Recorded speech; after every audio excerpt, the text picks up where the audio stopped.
This is the Mondays with Mark, thevegastourist.com podcast, episode number 4. We made it to number 4. Hit it, Carl.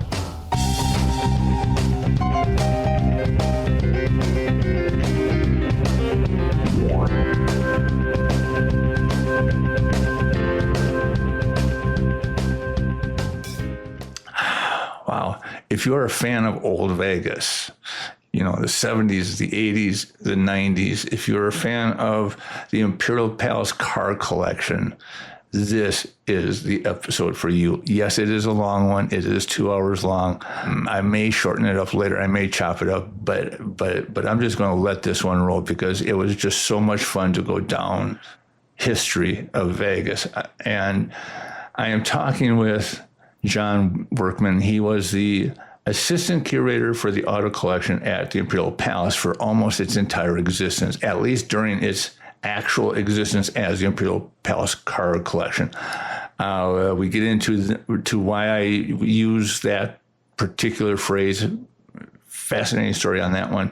The reason I love to interview people like John is because he has the dirt. He has the good stuff. He has the bad stuff, and he knows where the proverbial bodies are buried. Okay, we talk about life in Vegas, working with Ralph Engelstad, the creator, founder of the Imperial Palace. We talk about his daughter, Chris Engelstad McGarry, who is now in charge of the $300 million Engelstad Foundation.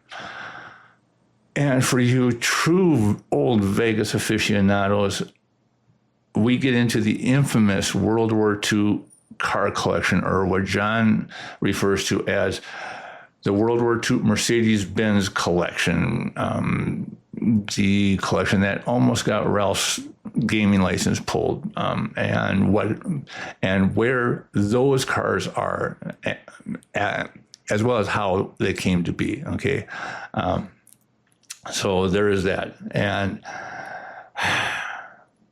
it is long, okay? And like I said, I may chop it up at a later date to separate the questions and the stories.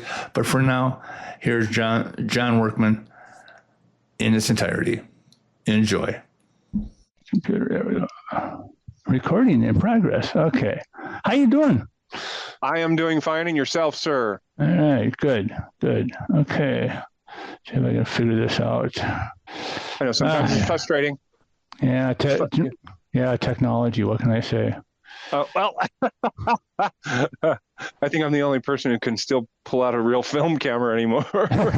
Go to work, you know. I've got an old Canon A1 that I used on the job for years. Oh, God. And I'm still dragging it around. So it's a lot of fun. So you're now we're where we need to be. We went way out into the desert. Way out in the boonies. Yeah, and bought a bunch of land so nobody could move in next door to me because my wife knows I'm eccentric. Look behind me, I'm eccentric. and there, I want to start with that. You know, we got to give all credit to me being here to my wife, who accepts my lunacy for what it is, the collecting problem. We all have the sickness. I have a real sickness for the collecting. It's not okay, maybe. Okay. Maybe you should have met my uncle. He had the sickness. Yeah. I had well, actually he is still a friend of mine, but he has like God, he's got like 2 or 3 warehouses, storage units. Right. Clueless. He is clueless to what's in them. He just knows that for over so much of a period of time, he forgot. Yeah, and just kept adding to it. It happens. It happens. I'm trying to get, I'm trying to get rid of some of this shit. Well, here, let me see if I can back up a little bit and bear with me. I'm wearing a headphone as well because I don't hear well. Alice Cooper blew me away in the 90s, early 90s. Oh, no. 7 rows back at the Aladdin Theater for the Performing Arts.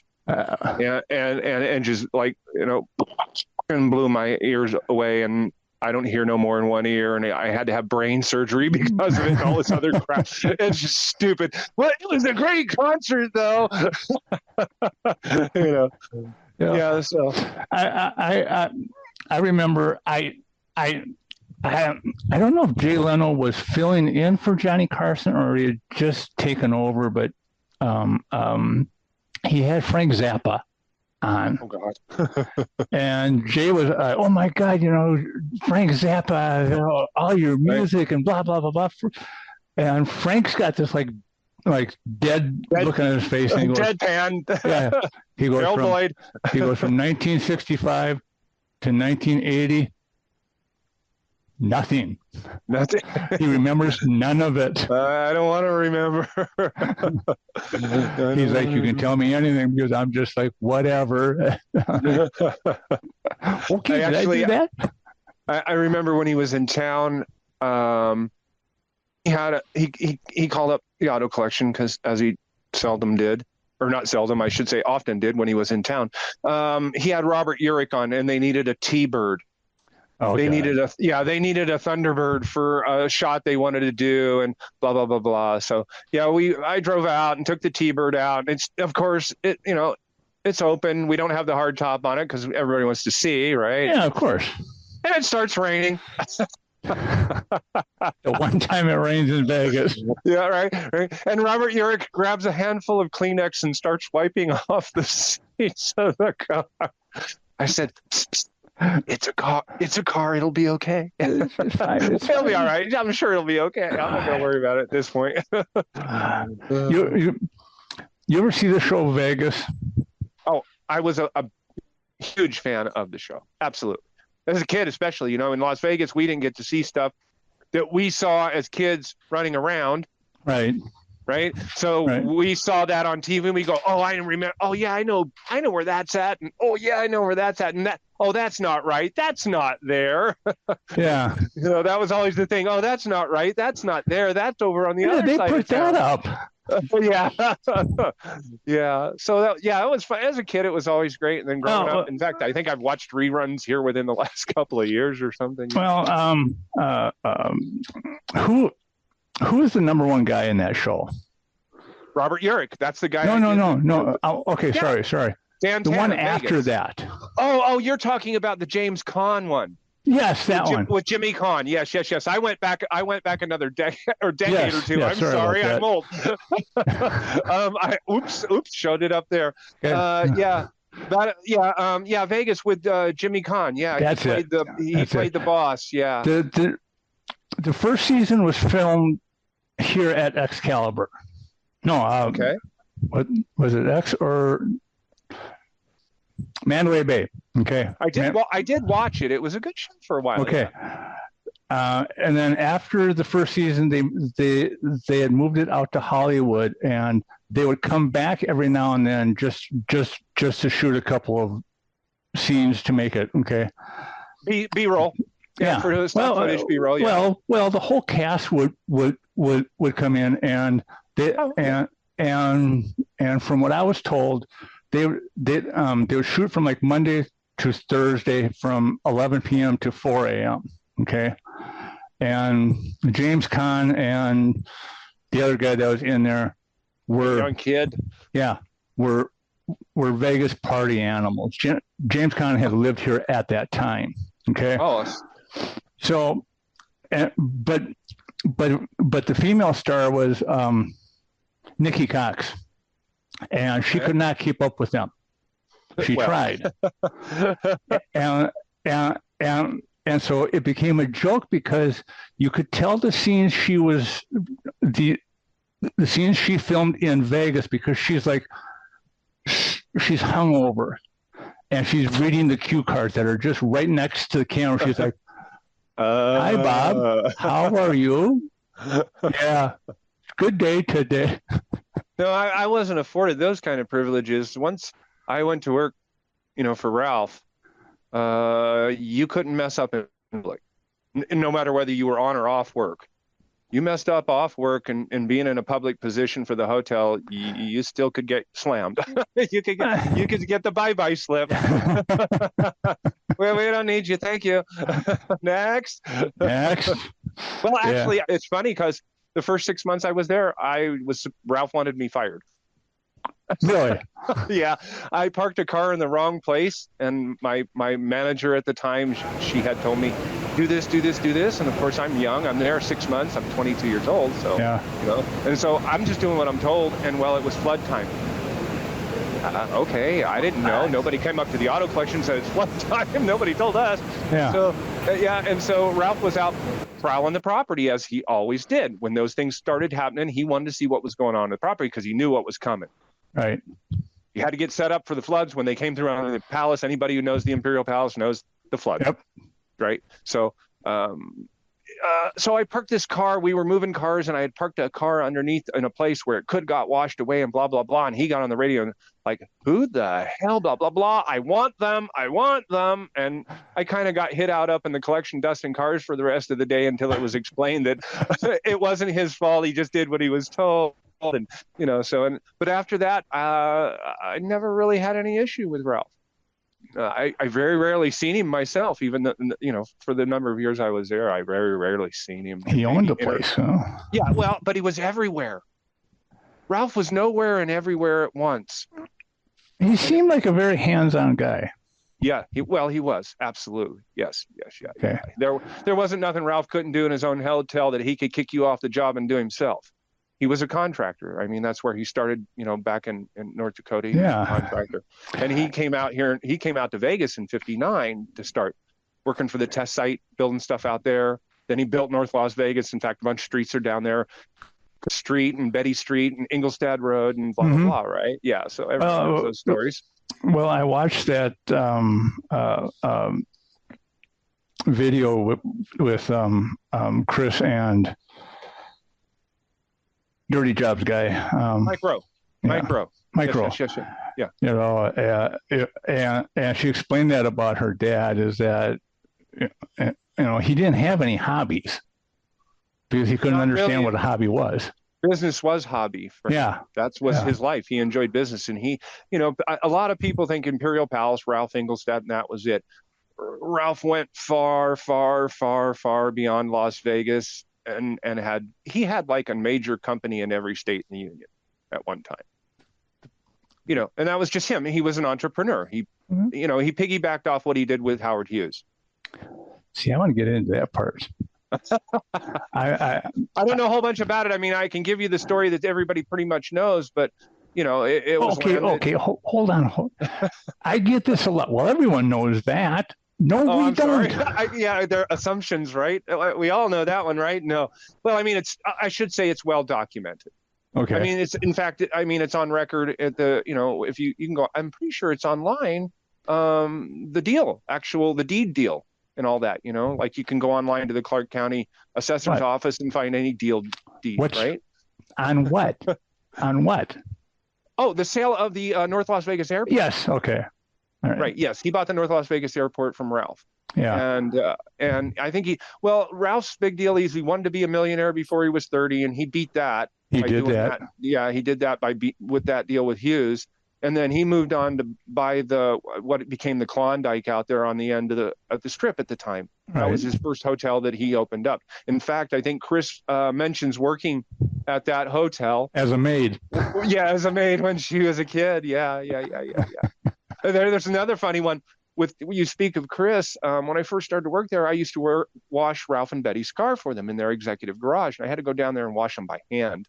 Yeah. And one day, another door opens up to the garage. A third door opens up, and a red little car backs in. This young girl, about my age, maybe a year or two older than me, pops out of the car. While you're down here, clean my car. I'm new on the job. I said, you'll need to talk to my boss about that. Dude, if looks oh my goodness. Like I'm not going to step on anybody's toes. And I think she ended up respecting me for that because I didn't just do what I was told by somebody I didn't know who it was. Right. Because at the time when I walked in, they had a book that you got, and it said executives you should know. And it had their picture, general manager Ed Crispell, head of this department or head of that department. All right, I got fan going on behind me here. That's okay. And like I said, it had pictures of Ed Crispell, general manager, department head, so that if you encountered a department head, you should, treat accordingly. Right. Which I had no problem with. But if you don't know who the person is, you got to refer back to your chief. And so you need to talk to my boss before I can do that, because I'm down here to do these 2 cars. And she just walked out. Well, in that interview with Mike Gross, she had alluded to that she had a secret weapon that nobody knew who she was. Well, I guess to a degree, yeah. She was a woman. She was Ralph's daughter. She's just sitting there. Meanwhile, she's just absorbing everything. And that's an education you can't buy. No. They don't sell educations like that. You can't get them. But to learn at the hand of the master is quite a different experience. And and not only that, but to expect to be toe the line. Yes. From working from the beginning and to the end, so you know how everything works. Right. Right. But it's just how she's like, yeah, when her dad died, the vultures came in and figured that, she doesn't know anything, so we'll just, Really? Yeah. Yeah. Well, and to a degree, I will say some of that is true because of the vastness of Ralph's empire. And I say empire because, come on, he had 2 major hotels that he owned outright on his own. Not too many guys were doing that in the 2000s. No. Ralph died in 2002, but he was still planning stuff up to the day he died. He was still moving forward, planning on building stuff and more stuff. And the Engelstad Foundation carried on quite vigorously with all the medical places that are all over Las Vegas now. Yeah. Well, you would hit on it because it's the same thing going on now with Circus. All of these online elitists are like, they got to tear, what? Why is it still standing? Because it's making money and it's paid for. Yeah, there you go. It's all a cash cow. It's all a cash cow. Why would you tear down a cash cow? Yeah. That's you learn. Even myself, I should say, working there, I learned lessons from Ralph. When one of them was, do it in house, do it cheaper. Yeah. He was one of the last. He was one of the last hotels to keep his own print shop. Really? Back in the early days, all hotels had their own print shops, right, to put out flyers and menus and blah blah blah blah blah blah blah. And Ralph was one of the very last ones to keep his print shop running and actually staying up to beat, because I was working with them in the late 90s and in the early 2000s, doing computer work and doing ad work. And working with them, teaching me, my people that I had worked with for years. Now I'm no longer kind of working for the auto collection at that point. It's the auto collections chain. Yeah. And so, I'll try to spit this in real quick. I'm pretty sure, and I was going over this today to correct my own mind, I'm pretty sure by 98, Ralph knew he had cancer. He'd already known. Yeah. All right. So what does he do? He downshifts, bangs a gear, and stomps on the gas pedal and starts doing anything and everything he can get accomplished before he knows he's not, he knows he's got not much time, I guess. Yeah. So, and even Chris alluded to that in that interview, Ralph didn't say anything to nobody about it. All I saw was the changes that were going on in my department. Okay. Things were going really strange. Like the in-town shop closed down. The Imperial Palace Auto Collection shop in town that did the restorations closed down. And that had been open since the early 80s when they opened the museum, and they closed that down. And so that goes away. And everything that needs to be done is being shipped out to the prison restoration facility. And then cars are starting to be questioned. And I'm implemented to start researching all of internal documents for VIN numbers, sale prices, who they were sold to, when they were purchased, if they got sold and weren't in the collection no more. And the Bradshaw Smiths started showing up a lot, Ralph's accountant. Yeah. And Jeff Cooper, who is now one of the poobahs for the executive or for the Engelstad Foundation, and he's been with Ralph for a long time and now works with Betty and Chris. He was showing up at the auto collection and going out to the prison and going places and they wanted to know where all the locations of the cars were. Fort Worth. Yeah. We don't want any, we kind of think it's over here, but we're not sure. And no, we have to be sure.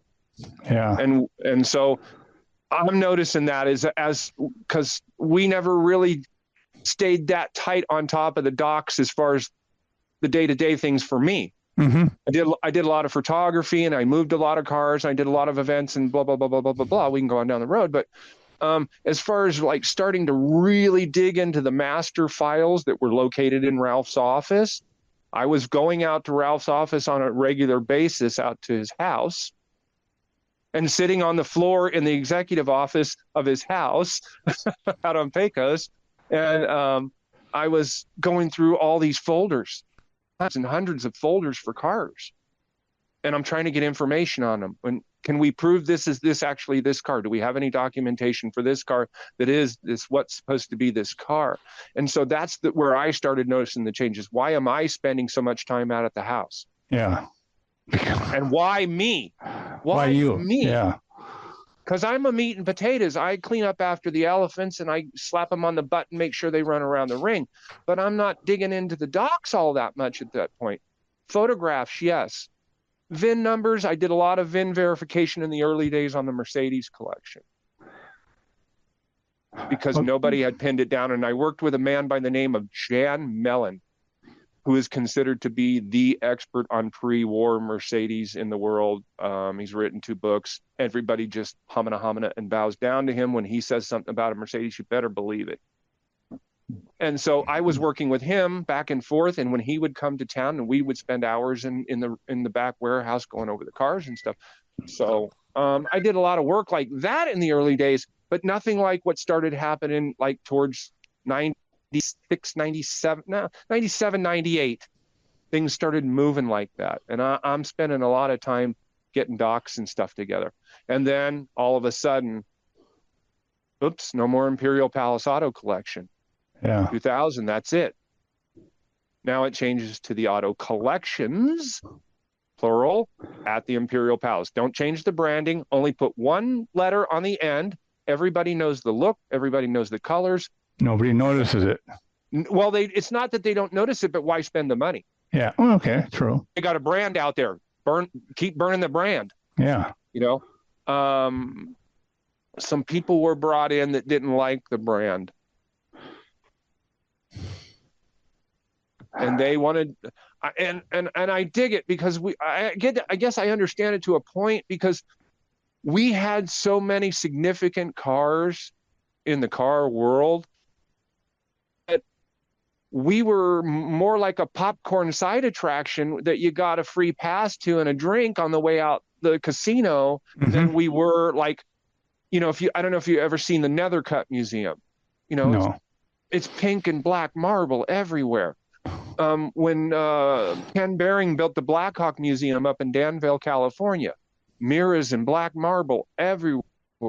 We had gravel on the floor, fluorescent lighting running down the ceiling. It was a warehouse. And well, I mean, it was air conditioned and kept warm, and it was nice, and there was carpet on the floor, you know, and stuff. But you know, it was still not like you know, you're not walking into a Carnegie Hall or nothing. You're walking into a car collection.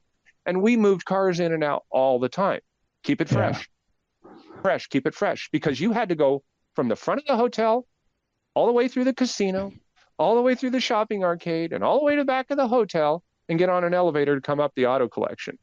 So we give free passes out in front of the hotel. Come on in. As you're going through, feel free to stop. But here's a free pass. I always like that when I have a guest that, you know, this is their second, third, maybe fourth time to Vegas, and they're like, why do they put it in back? Because like you walk through the casino. Yep. It's just like the milk in the grocery store. Yeah.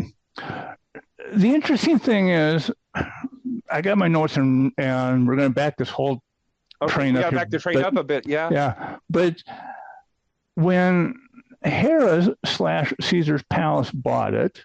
Okay. 2005. Yep. And then they gutted it. Okay.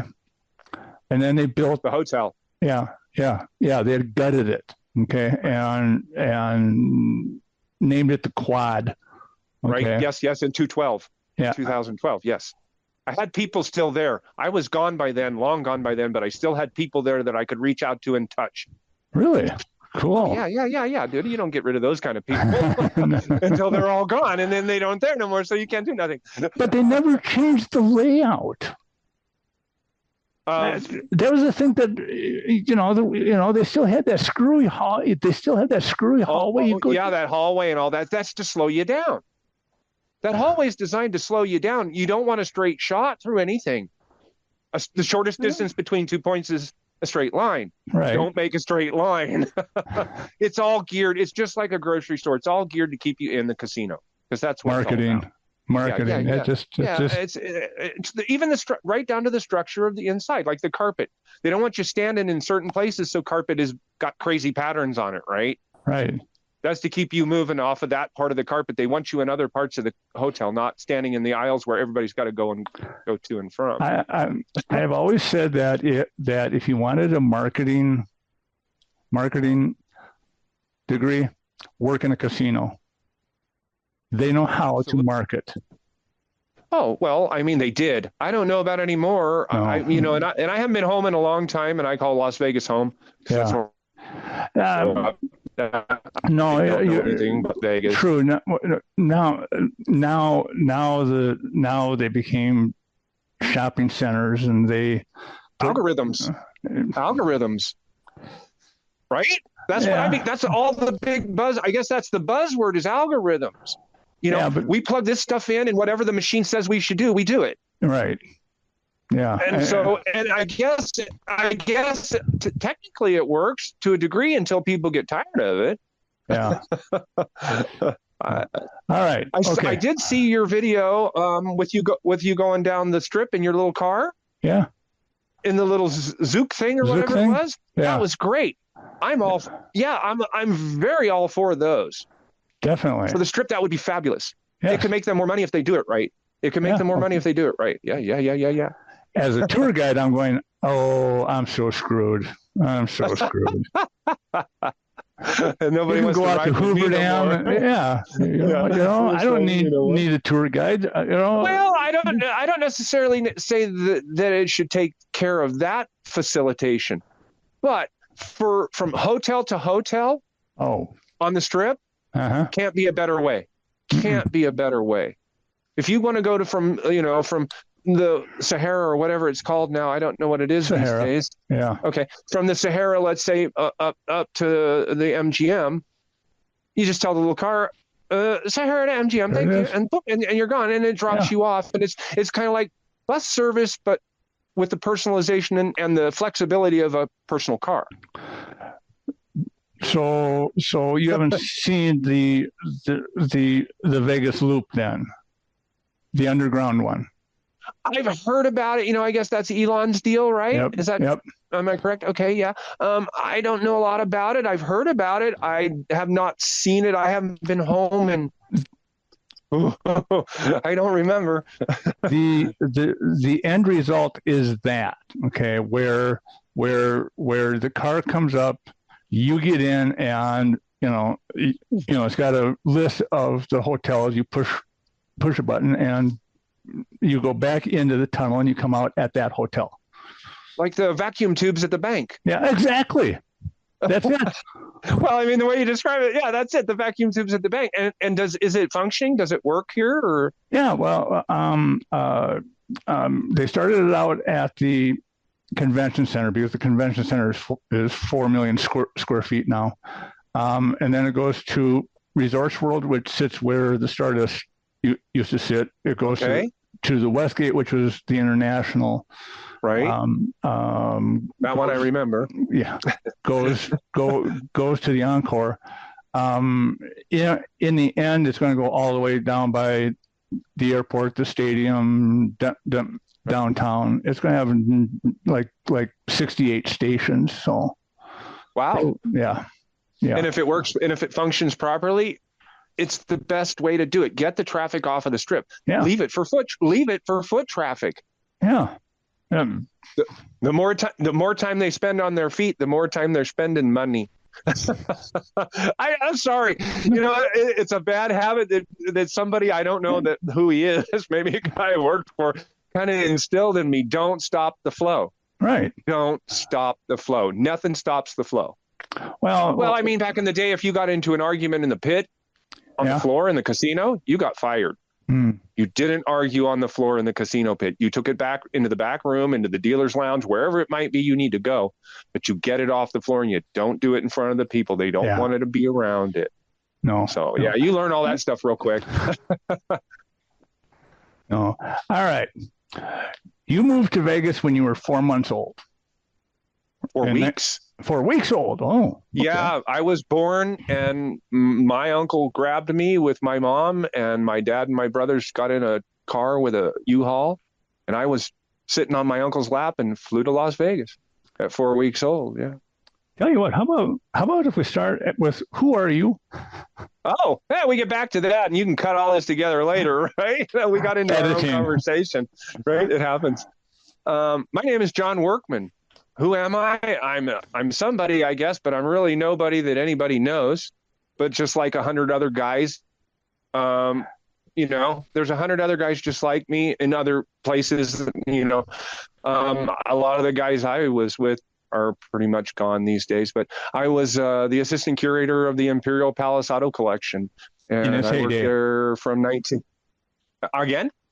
During its heyday. I'm sorry. When it was during its prime, seriously active. Yeah. I mean, I was there it opened in 81. I went to work there in 85, and I closed the doors on the museum itself. So I was there all but 4 years of the museum existence. Yeah.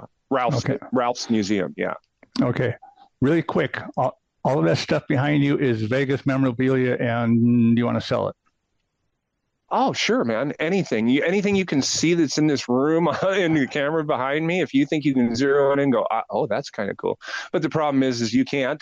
So you can't really see it. I mean, if you look over here behind me, I'm pretty sure I'm pointing to a piece over there. That's a piece that I did personally.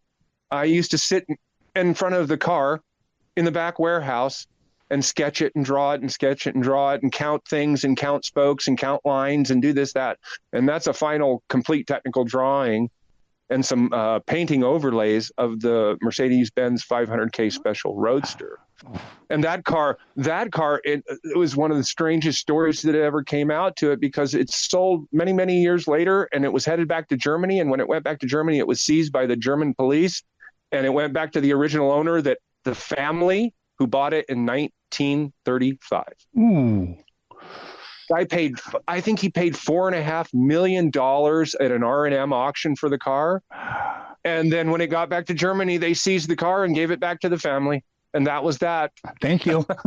Thank you for playing the game. Yeah, it's all over for that, right? So, Okay, so you were here during what people in my group would call the golden age of Vegas. You had the mob, you had the Rat Pack, you had the legendary casinos, and it was still a small town. That's the big thing. It was still a small town, and it was a small town mentality. I mean, everybody knew everybody in some way or another, and everybody was kind of connected in some way or another. And it was the city was, I call it a town back then, because it was a town community ideal. Everybody helped everybody. There wasn't I don't know, maybe it was where I grew up, and it's kind of funny because the neighborhood I grew up in, Ralph Engelstad's house, I'm sure almost positively that I sold Betty Engelstad raffle tickets when I was a kid. I used to sell baseball raffle tickets and the basketball raffle tickets and our Cub Scout raffle tickets. And he lived in the neighborhood right there at Alta and Rancho, up in that area, right across from Rancho Circle. And that's the neighborhood I grew up in, but I grew up closer to the county hospital. And we sold our tickets all over the place in that area. And I would almost guarantee if Betty thought back on it, and she said, I'm sure I probably bought tickets from you guys one time or another. So yeah, I mean, yeah, it's kind of funny. So go ahead. I got to interview Michael Gaughan. Okay. Okay. Yeah. Jackie Gaughan's son. Yes. Oh yeah, I know the Gaughan family a bit. well, it was interesting because he claimed that Mom's one rule was business was not talked at the table. Okay. Well, no, it wasn't. And they didn't do that. Not that I remember. But it was interesting because he is so humble and takes credit for nothing. Okay? He's a smart man. Yeah. Smart man. That's why he is the way he is. He's a very smart man. Well, at that time, I was doing work for the National Finals Rodeo, and they were doing this big celebration. As their 30th year here or something like that, and they were presenting everyone that was involved in bringing the NFR here, and Michael was. I just gave him my plane. Okay, but if they didn't have the plane, they wouldn't. Right? So it doesn't happen. Yeah, and it was interesting because just about everybody that was part of that had the same mentality. It was like we just wanted to bring the rodeo in town, and that's all. And so we went to Oklahoma and gave them a couple $1 million, and here they are. Well, you got a little place called Opportunity Village in Las Vegas, right? Yeah. Just say thank you, Ralph. Yeah. Thank you, Betty. That was his. Yeah. Without their support in the early days, it would have never made it. Yeah. Because they supported that really early on in Las Vegas. Because you got to remember, Ralph gets there in '59. He brings Betty and Chris out in I think '60 or '61 to move out permanently into Las Vegas, and then he kicks it into gear. He becomes Las Vegas, and he becomes one of the guys who literally puts the crews on the ground to build the city. Yeah. Really? He's the guy who literally put the guys on the ground, paid them their wages, paid their insurances, put roofs over their head, and built the city. Well, we were talking about the North Las Vegas airport, and the hangar owners were having a meeting one time, and I was up there. They had asked me to do some marketing for them, so I wanted to meet them. And again, these guys go back to your era. They talked about Howard and how Howard did this and Howard did that, and I went, "Excuse me, Howard is in Howard Hughes." And they all looked at me and went, "Yeah." If anyone has interest in Howard Hughes, the best book to read is Empire. Get your hands on it. It's like 800 pages, and I hate to read books. It's called Empire. Oh, okay. A Howard Hughes book. It's called Empire. The man, the madness, the legend. Okay. I think that's the whole title of it. Two guys wrote this. It's probably the most comprehensive, accurate account of Howard Hughes's life that I know of. My experience about Howard Hughes is I got a lot of his collectible stuff, like from the Hughes Air West stuff, because my uncle worked for Hughes Air West when it was Bonanza Airlines back in the day. In fact, he actually met Howard Hughes twice out on the tarmac out at McCarran when it was small field back in the late 50s. Yeah, he had a couple conversations with him about planes and didn't even know who he was talking to. Some old guy. He was like, he got back into where they worked, and they were, and the guy says, you know who you were talking to, Kerry? And he's like, no, we were talking about new planes. And he said, well, that was Howard Hughes. He said, oh, okay. I didn't know. We were just talking about the new plane he said we were just talking about the new plane. And just a little reference. I talk about my uncle, Kerry Burke. Las Vegas people, the collectors and Las Vegas historians, they all know Kerry Burke. He's well documented at the university in their special collections. And he's probably one of the foremost guys who knew about old Las Vegas. He got there in like 45. I actually looked him up, and yeah. My uncle was quite the guy. Yeah. He had the stories. I don't have no stories, dude. I'm a punk kid. He had the stories, and he just passed away here recently. I think it was earlier this year. And God, I don't know why I don't know the date it was, but he recently just passed away. And with him, Las Vegas don't really realize a historical resource that they lost because they didn't get enough from him that they could have. Because he would have been willing to give them more, but I don't think anybody really thought too much about it. And unfortunately, that's a way with a lot of those older guys that were his age. My uncle was 80, I think 88 when he passed here. Yeah. The new generation, the young kids, and I'm going to say young, and I'm going to say 35 and below, they want to know the history, but they don't want to get it that way. They don't seem to want to get that firsthand history. They would rather like dig in somewhere and just bury themselves on a website somewhere and grab up the information. Yeah. And then they think they're getting some factual accounts, and a lot of it is, but a lot of it's not. Yeah. I think we can all agree on that. Well, I didn't, it's somewhere in my archives, but there was a tour guide here by the name of Nancy Long. And it was so funny because when the Mob Museum opened up, they had a special night for the tour guides, okay? And I'm up on the second floor, and Nancy danced with Shirley Temple, okay? Wow. And then when she got too big, her mom brought her out here where she lived in a trailer. And I'm like, where was this trailer? And she goes, you know where the Monte Carlo is? I went, yeah. That was a trailer park. Yeah. Wow. Okay. Anyway, I am standing in front of this photo, and it's a huge frame photo, and it's a picture of them building the original MGM. Okay. And yeah, and I was interested, because you have all this land behind it that's open. I'm like, what's going on back here? So I'm like, Nancy, come over here. I said, what are they doing behind the building? And she looks and goes, well, the plate on it gave a date. And, she goes, well, that date is wrong. Well, there's a docent, right. There's a docent standing next to me going, no, date's right. No, it's not. Like, no, it's not. No, it's not. We researched this photo. We know that's the date that photo was taken. She goes, okay. Right? If you want to go there, it's and all she called Richard over. Well, Richard danced in whatever the show was at Stardust, Libido, whatever the French. Lido, that's show.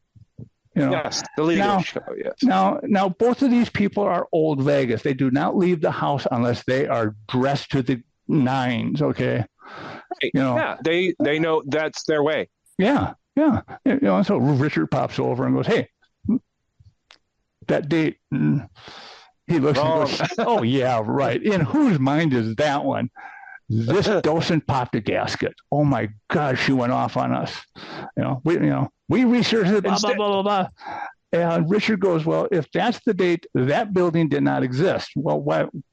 Well, how do you know that? He goes, because the owner of that building welched on a bet with this guy. Yeah. And blew it up. I wondered about that. I saw an interview somewhere online with Bugsy Siegel's daughter. Oh, man. I saw it somewhere online. I don't remember where the hell I saw it. But she was talking about all the property where you're talking about that was out behind the Flamingo in the day, before the Maxim, or not, the Maxim and all that, and Bourbon Street and all that.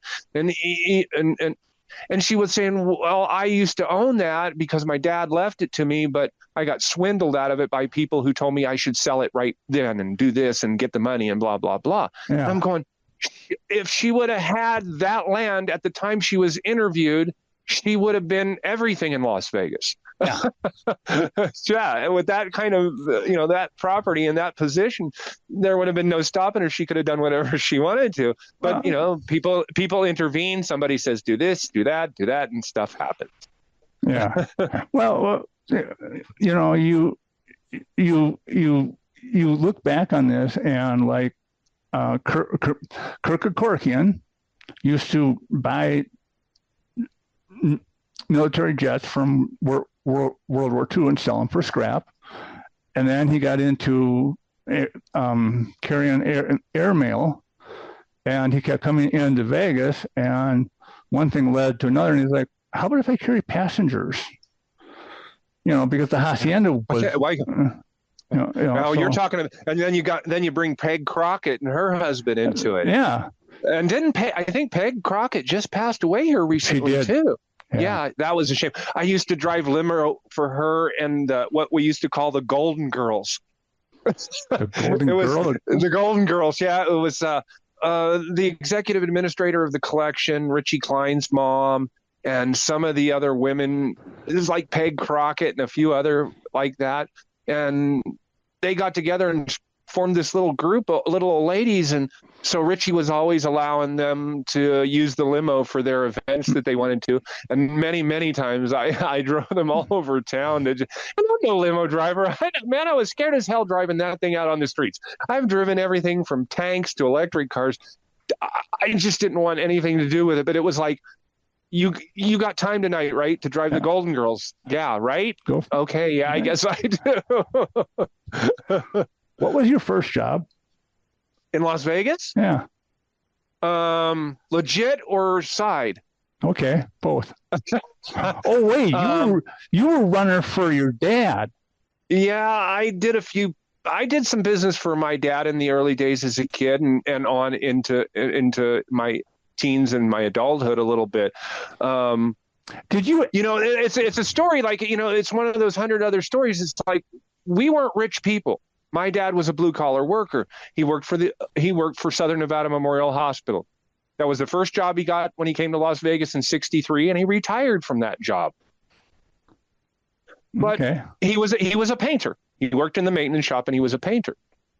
Now, I start growing up, and in like '72, I think my brother gets shipped out. He goes over to Fort Ord, and he goes, to go for basic training. And then he gets shipped to Hawaii, and he never leaves. I don't know, Special Agent Orange or something. I don't know. I don't care. His whole military career is strange. But so in '72, he's gone, and my other brother, my middle brother, and me, and I'm the youngest, we start getting recruited to do this, that, and the other thing. And basically it's just running things. And you don't think much about it. Running errands? Running errands. Like, like Pop needed some stuff for the house to work on it. We'll go over to the hospital and go see little Eddie Marsh. And you tell him what I sent you for, and he'll get it for you. And then you come back to the house. Okay. And those kind of things went on as I was, we're talking '72. I'm 9 years old. And it was an alley that was between the hospital and all the wards. It was a big brick wall, and all the wards, you could see the windows. And then two houses that were back to back. That alley led into a boiler room, like Freddy Krueger, right? Down the stairs, around the boiler, right? And a little desk with the little light on it, and this little guy named Eddie March, right? He's passed away a long time. Hi, Ed. Pop sent me down. What do you need? Blah, blah, blah, blah, blah. Okay. Go up to the tool. Blah, blah, blah, blah. Okay. Boom. Back home with the stuff. Back down there. We did this at night. I'm 9 years old going down an alley through by the hospital at, like 8, 9 o'clock at night. Now, we can fast forward the story real quick so we can. I can see you're smiling. You want to get to the point for it. Exactly. So I'll get to the punchline of the joke for you. Okay, so I grow up and I find out later on in years my dad's been running stuff inside the hospital the entire time he's worked there. In fact, by the time he ended his job there, he had the head of security working on his crew for him, and they weren't doing nothing wrong, but everybody was taking care of everybody like it started out back in the day in Vegas. A guy works for a living, but he needs an extra part to do some plumbing in his house. He gets it. Mm-hmm. He needs a couple of 2x4s because something broke in his house. Not because he wants to add something, but something broke in his house. He needs a few couple. Go to the shop, get your 2x4s, go home and fix what you got to fix so your family don't hurt themselves. And that's how it progressed after that. So my dad's doing all this wheeling, and plus he's loan sharking money to every guy in his shop because he's the only guy who can keep $1 in his pocket. He's got 3 kids at home and a wife who will not tolerate stupidness. Yeah. My mother wouldn't tolerate him being dumb with money. But his own money was his own money. He kept his money in his front left-hand pocket, and that's where he did his business from. Yeah. And you hear the stories about guys who talk about, they beat up a guy to get the money back. No. You owed my father, he'd come to your house and shame you. Why do you make me come to your house and shame you in front of your family, and I have to take something from you now because you owe me money? Yeah. Take a car. Dude, I loaded up a truck. Get the truck. He told me I was just started at the Imperial Palace. Can you get your car hauler? Yeah. Got to go to a guy's house and pick up a car. Okay. What? Knock, knock, knock. Guy answers the door. He says, right? Yeah. Go get the title. We're done playing. We're not going to discuss this anymore. This is the end of the debt. Uh-huh. You're going to pay your debt here. You're going to sign the title, and boy's going to load the car, and he's going to take it away, and that's going to be the end of it. And we're all going to be happy. And if you need some money, remember where I'm at, but remember this moment. Yep. And he didn't. And my dad was a big guy. He slung a brush for a living 8 hours a day. He was no peewee, he's like 6 foot tall, 200 pounds, and worked for a living. But he never had to wrestle anybody. I never remember my father having to get rough with anybody to do business with him. It wasn't necessary. He was working. He was doing business with working guys, blue collar guys. Got a little short on cash, needed to pay a bill, car payment behind, rent's due, need milk for the kid, whatever. Don't care. Want to know what the money's for. Right. You borrow the money, pay me back when you can, but don't be stupid about it, right? Yeah. So that was where, I guess, if you want to call that my first job, that's my first job. My first legit job, I worked out on the strip. I went to work at Jack Dennison's Copper Cart when I was 12. Copper what? I was a dishwasher. Oh, okay. Jack Dennison's Copper Cart, right? The Copper Cart. Yes. Okay. It was right there in front of it used to be in front of there where the pepper mill and that La Concha, yes. Right? That was Jack Dennison's Copper Cart. Okay. I started working there when I was 12. And I worked, the late shift. It is nighttime, and I'm like 12 years old working out on the strip. I got my health card. I got my work permit because my mom signed for it, and I'm out on the strip, and I'm, free food, free soda pop, all you can drink, and a paycheck. What kind of job? What kind of kid don't want that job at 12 years old? Okay. At that point, did you begin to realize this is not normal in any other city? No. Because I had never had any exposure to any other city. 4 weeks old, I land in Vegas, and I don't know nothing but Vegas. I've never been to Disneyland. I've never been to the Grand Canyon. My parents didn't drive, so we didn't get to go nowhere. We lived in Las Vegas. And Vegas was the whole world. Well, we're like somebody in New York who never moved out of the Bronx. Mm-hmm. I lived in Las Vegas. I didn't know nothing but Las Vegas. That was it. Eldorado parades and the JC State Fair at the convention center over at the Rotunda. I saw the Harlem Globetrotters at the Rotunda. My Uncle Kerry took us there back in the day. Yeah. Cool. I didn't start really thinking about things like that. Maybe till I was maybe 14, started getting into high school. I went to work for a joint over on Twain called the Food Factory. Okay. And a girl that I went to school with that I rode the bus on, I went to Votech, and I lived all the way out by the Texas.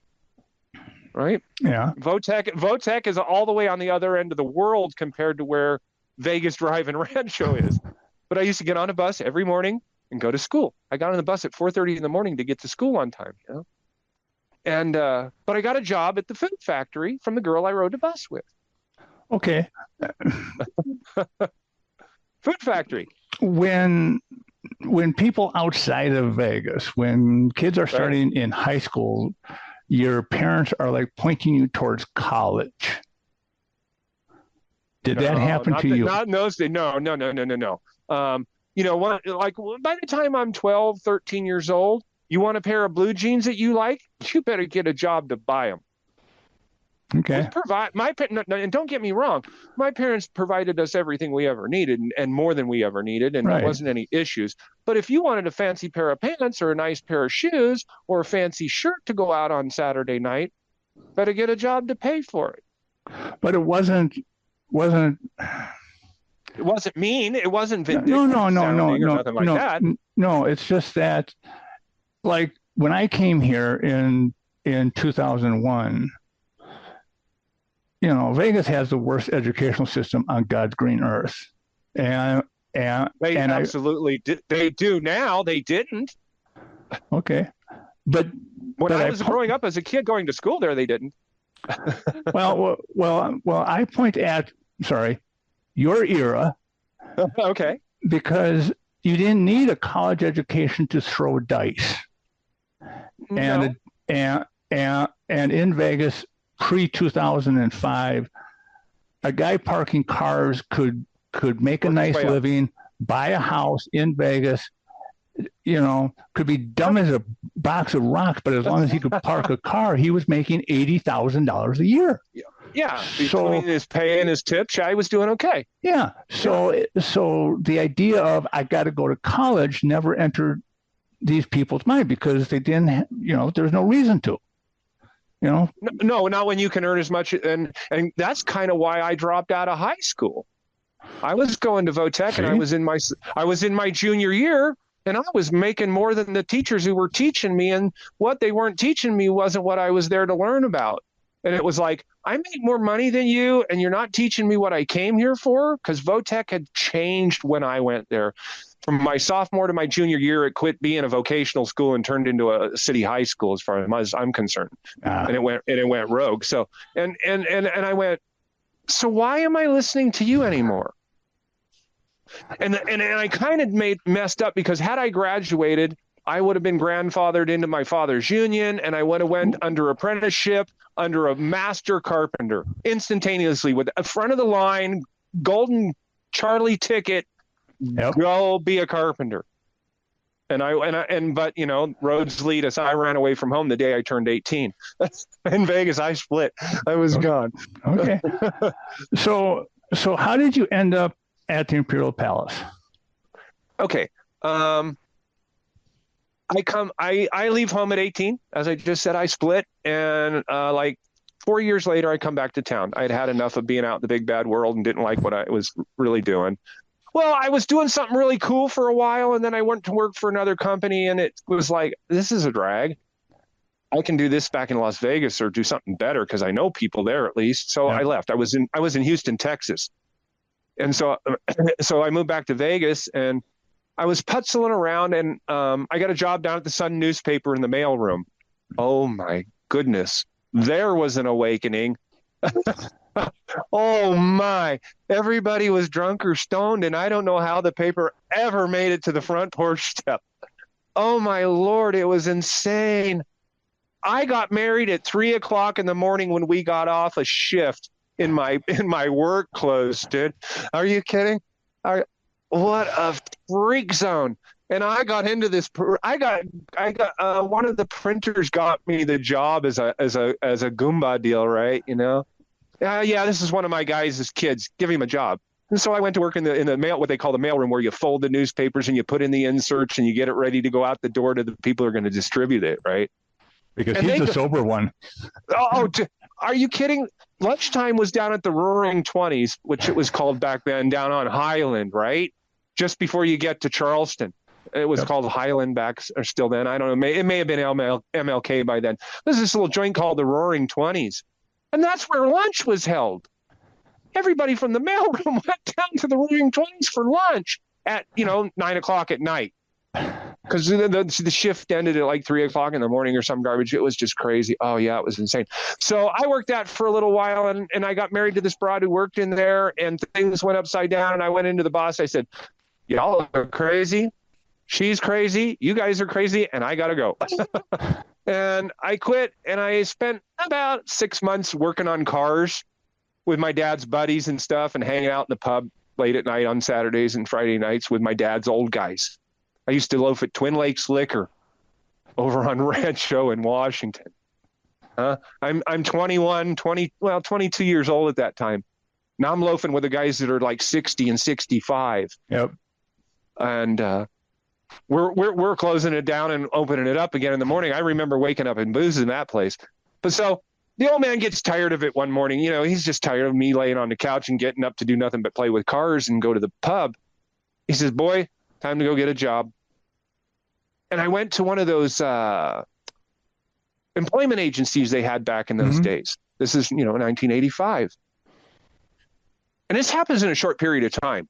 I come home in March of 85, and by December of 85, I've already gone through a wife and gone through the craziness down at the Sun newspaper, got my goofed off, and now in December, I go to this employment agency, and they send me out to a flower shop, and I do an interview, and then I go to the Imperial Palace, and I go up there to interview for the position as a car duster.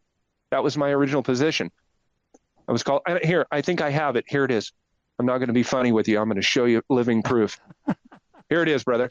This is one of the ostrich feather car dusters that we used to use to dust the cars at the collection when I first came to work there. These ruined car paint jobs, by the way, they really suck.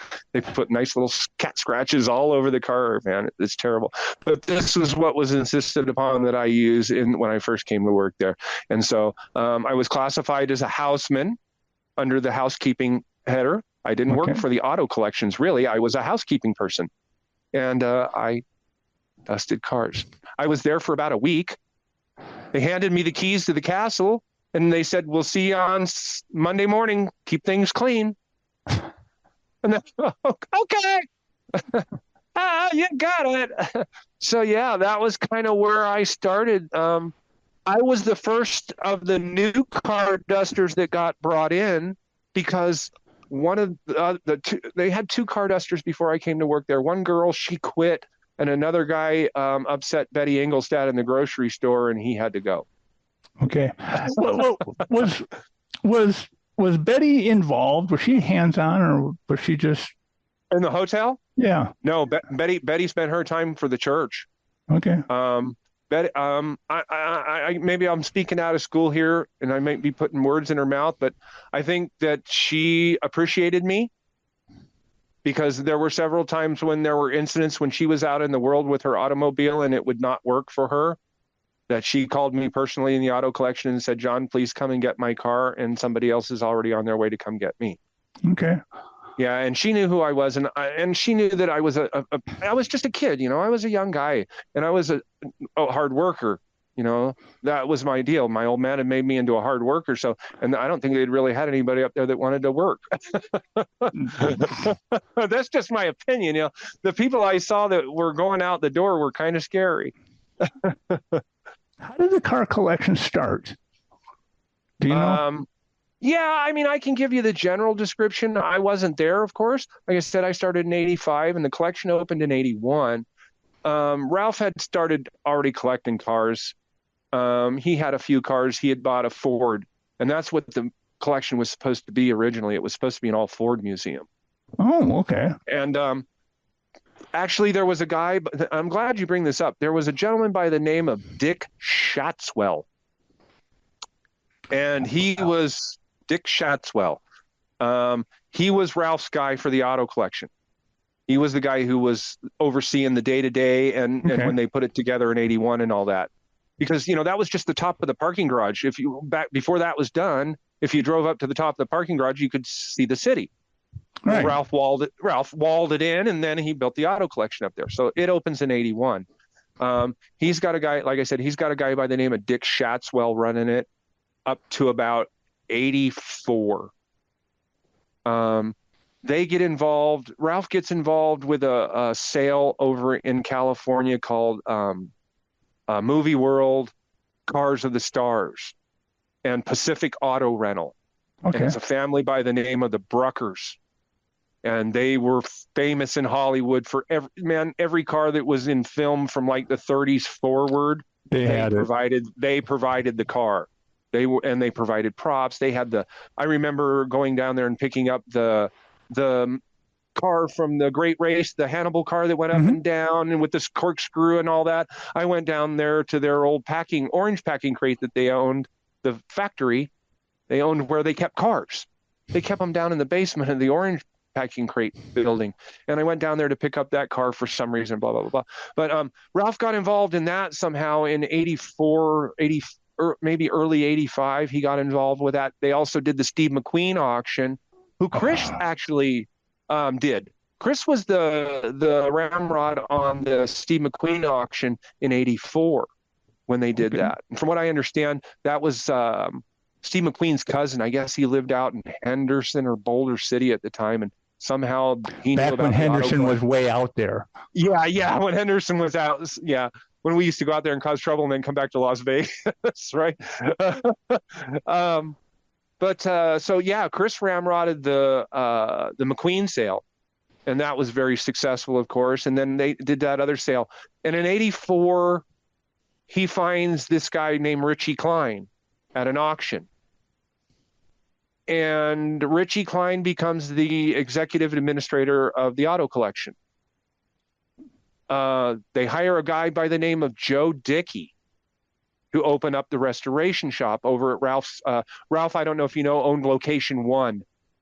Big industrial complex. So, okay, big industrial complex over on Valley View. From Valley View to DI, up to, what is it, Penwood or whatever it is. Okay. And, this huge, it's the Blue Ox on Valley View. Got it. Seen the Blue Ox. Okay. Yep. Well, all those buildings, that was Ralph. He owned all that, and he was renting them out, leasing the buildings out. That's what Ralph does. He builds buildings and leases them out and makes money.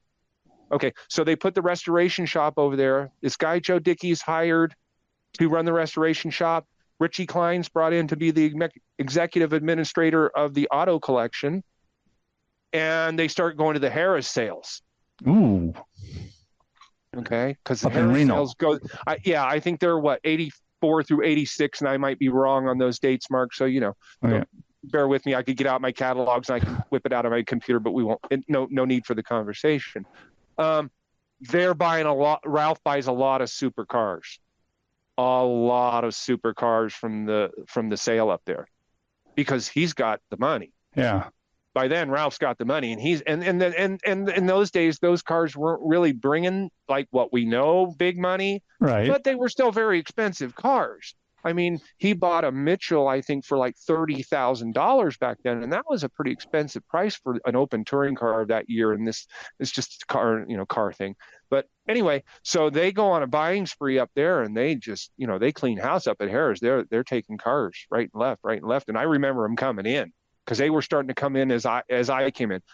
Richie goes to work for him in 84. They start doing the Harris auction. A lot of cars are being bought. They're going to other auctions around the country.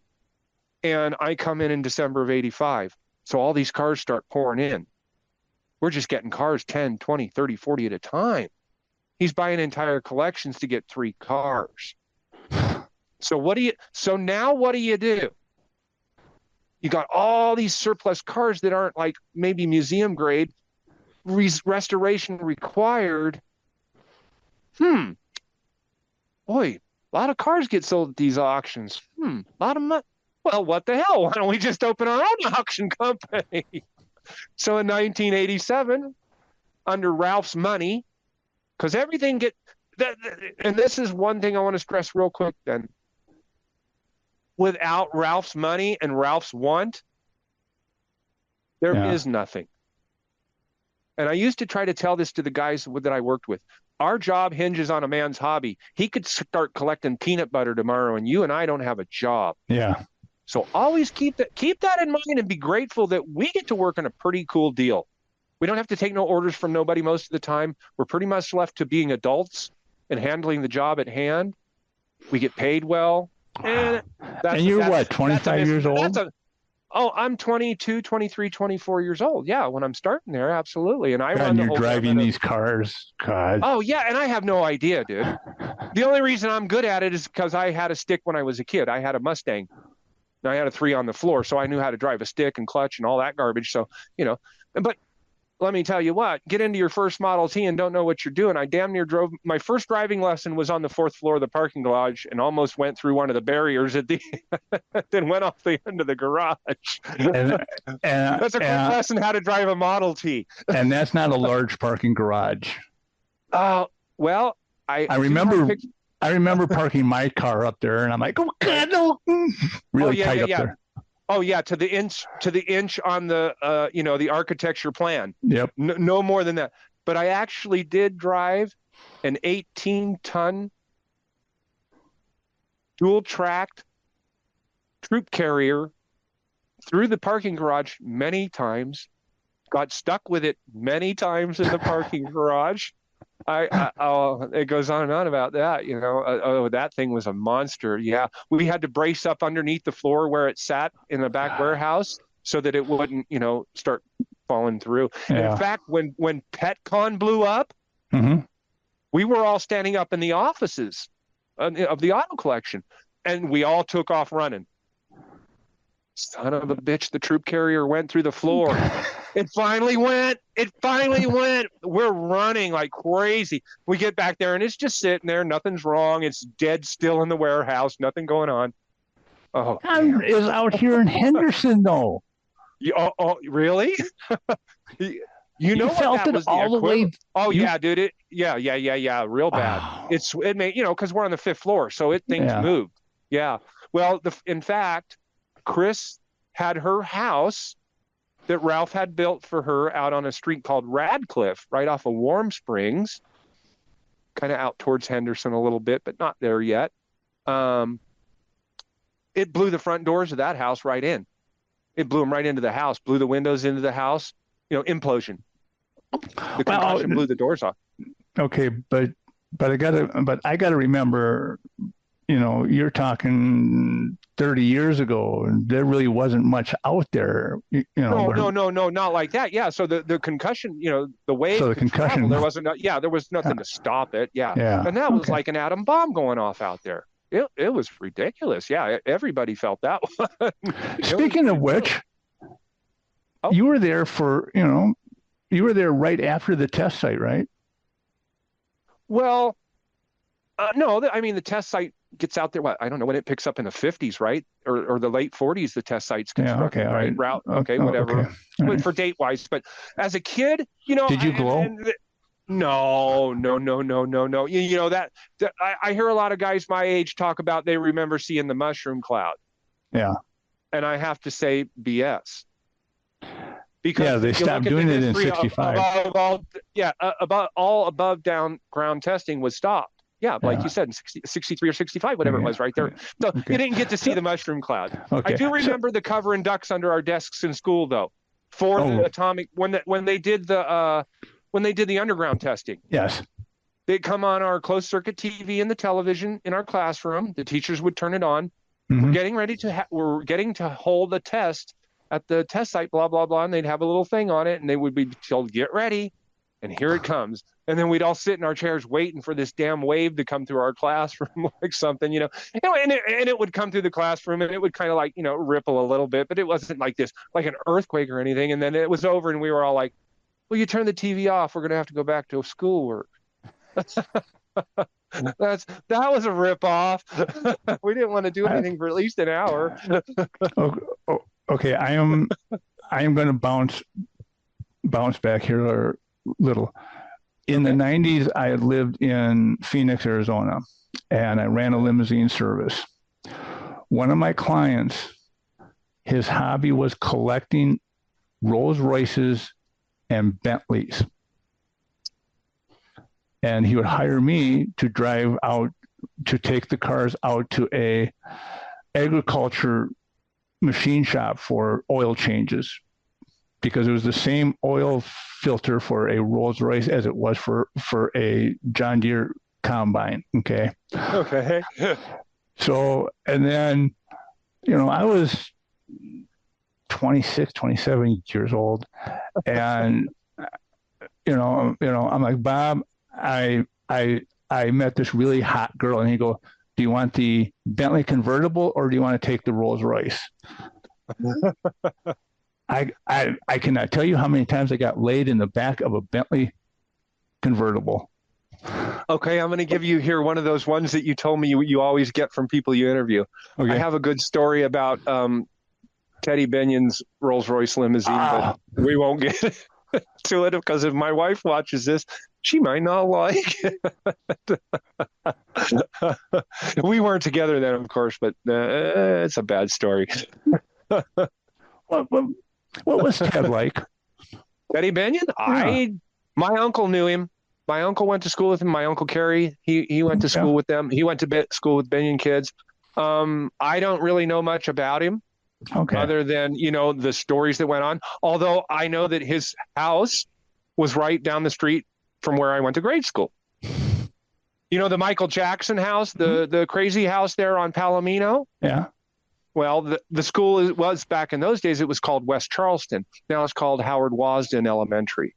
Okay. And that house was one of the newer houses. It was built on Palomino back in the day. I don't know if he lived back there in those days, because I don't know how much older than he was than I. I would imagine he was my brother's age. I've got a brother that's like 72. So he might have been my brother. I don't know if his age corresponds with that. And there's another thing, you talk about, you could have lived on one side of Las Vegas and had a whole life, and you could have lived on another side of Las Vegas and had a whole life. But there was no intersection of those two lives other than on the adult level. Right. Okay. Kids on the southeast end of Las Vegas didn't know anything about the kids who lived on the northwest. Up in let's say Charleston and Antelope. When they built Spurl homes out there, when there were just those homes on, those kids didn't know anything about the kids who lived over on the other side of town, except maybe school sports. Okay. So you didn't, but everybody was doing the same thing. Nowadays, it's like, I live in Henderson, and so I'm on the east side of the strip. And it's so funny because when you talk with people and you become friends, it's like, okay, where do you live? And they're on the west side, and it's like, I'll just call you. Well, you live over there. I live over. It wasn't where do you live? What's your prefix? If you were 878, I knew where you lived. If you were 382, I knew where you lived. Wow. If you were 452, I knew where you lived. I knew what section of town, and that's how the numbers were to sections of town. Prefixes of your phone number were sections of town. 648 was the Twin Lakes area. 382 was down in the middle of town. 878 was up at Spurl Homes and up Jones and up that way, and so on and so forth. So you ask a guy, well, what's your phone number? And you knew right where he lived. Yeah. That's how it worked in that, back in the 60s and the 70s anyway. So, okay. So you're working for Ralph, and Ralph's got, I was told when he died that he had over 100 different businesses. Oh yeah, easily. Probably more. Like I told you, he was full when he found out cancer, he hit, like I said, he downshifted gear and banged that son of a bitch and stomped on the gas pedal and said, I'm going to do everything I can before I go. And he started doing stuff. He did. Chris had said that he, we keep coming back to this. He saw the vision, or a vision, like she said, he wasn't into racing, but he saw Vegas could use a racetrack. Well, do the homework, figure it out, look at the numbers, go to the bottom line. Mm-hmm. Everybody profited from it, right? The casinos, everybody's going to profit from it. Not just the guy who builds it, but the whole city's going to profit from this. And of course, it's another feather in his architectural cap. Look one more thing I built. I built this over here. I built that over there. I build. That's what I do. I build. That was Ralph. He was a builder. And, a lot of stuff that he would build, like I said, he would either lease it out. When he was done building it, it got leased out, or he sold it. All those are a bunch of warehouses down Sunset, like off of Escondido and all that stuff back in there, right? Along where He built all those warehouses. The big white buildings with the black stripes around them, those are all Ralph's buildings. He built all that. Yeah. And then he started, because in 2000, he started some stuff on the other side of the strip, probably just after Harmon, but on the other side of the strip and up past the tracks and stuff. He started building warehouses over there because we started storing cars over there for a while. We used to have to run over there and take pictures. That was when we first started getting into using digital photography for the events and for the collection and stuff. And I was spearheading that deal. And I was going over to the warehouses to take pictures of the cars for the auctions and stuff. I remember we were using one whole floppy for a picture, one picture per floppy. Gotta remember those days. Jesus. Yeah. Yeah. So yeah, build. So yeah, as far as businesses, yeah, I would probably say that's a low figure. Wow. I would honestly think that would be a low figure. I would think he would probably had more going on than that. Well, the hotel was his baby. Yeah. I never stayed there, but he lived there. Okay. Yeah, he lived there most of the time. He owned the entire 19th floor was his house. The whole floor? Yeah, he had like 6 or 7 living rooms and blah, blah, blah, and blah, blah, blah. You know, it went on and on and on. Yeah. And yeah, that's where him and Betty lived. I mean, I don't know how legal that was. And back in the day, I don't think nobody gave a damn. No. But Ralph wanted to be where his business was. That was his flagship. His flagship. Well, you know, Ralph got up usually around 9 o'clock in the morning and started his day. And by 5 o'clock, he was having final meetings with department heads one-on-one. Mm-hmm. And then he would go lay down for a while and take a nap from like maybe 9 o'clock to 11 or 12, and then back out on the casino floor. Yeah, okay. He spent nights on the casino floor watching the floor. Yeah. Wow. Yeah, I know that for a fact because I seen him. I mean, we used to take cars in and out of the casino every once in a while. They'd put a car on display out in the casino, you know, just as a come get, you know. Mm-hmm. That's one of the strangest looks you'll ever get. Driving a car through the middle of a casino at 4:30 in the morning and some drunk's hanging on a poker machine and he looks back and you wave at him and smile and keep driving through the casino. And they just about fall out of their stool. Yeah, we used to drive cars regularly through the casino in the morning. When I used to come to Vegas for conventions, I would see something that, for whatever reason, didn't make sense on why it was happening. Okay. And I'd ask the bellman or valet guy, and they'd look at me and goes, "It's Vegas." To me, it wasn't an answer. Now that I live here, it's an answer. You understand? You understand Totally. It's just what goes, whatever it takes to put the show on. Yeah. Yeah. Exactly. Yeah. Too many times. too many times. Get the duct tape, get some chicken wire, and go. I mean, during the auctions, we used to something would gum up or something and couldn't get fuel to it. Strap a 5-gallon gas can inside the fender on the big cars. Strap a 5-gallon gas can and run the hose directly inside the carburetor and sit there and just run and it runs. See, it runs. We're having a little issue with it, but she runs. Yeah. Oh my God. So you got to drive some of the, I guess legends or icons of Vegas. You know, like Steve Wynn, Harry Reid, all those guys.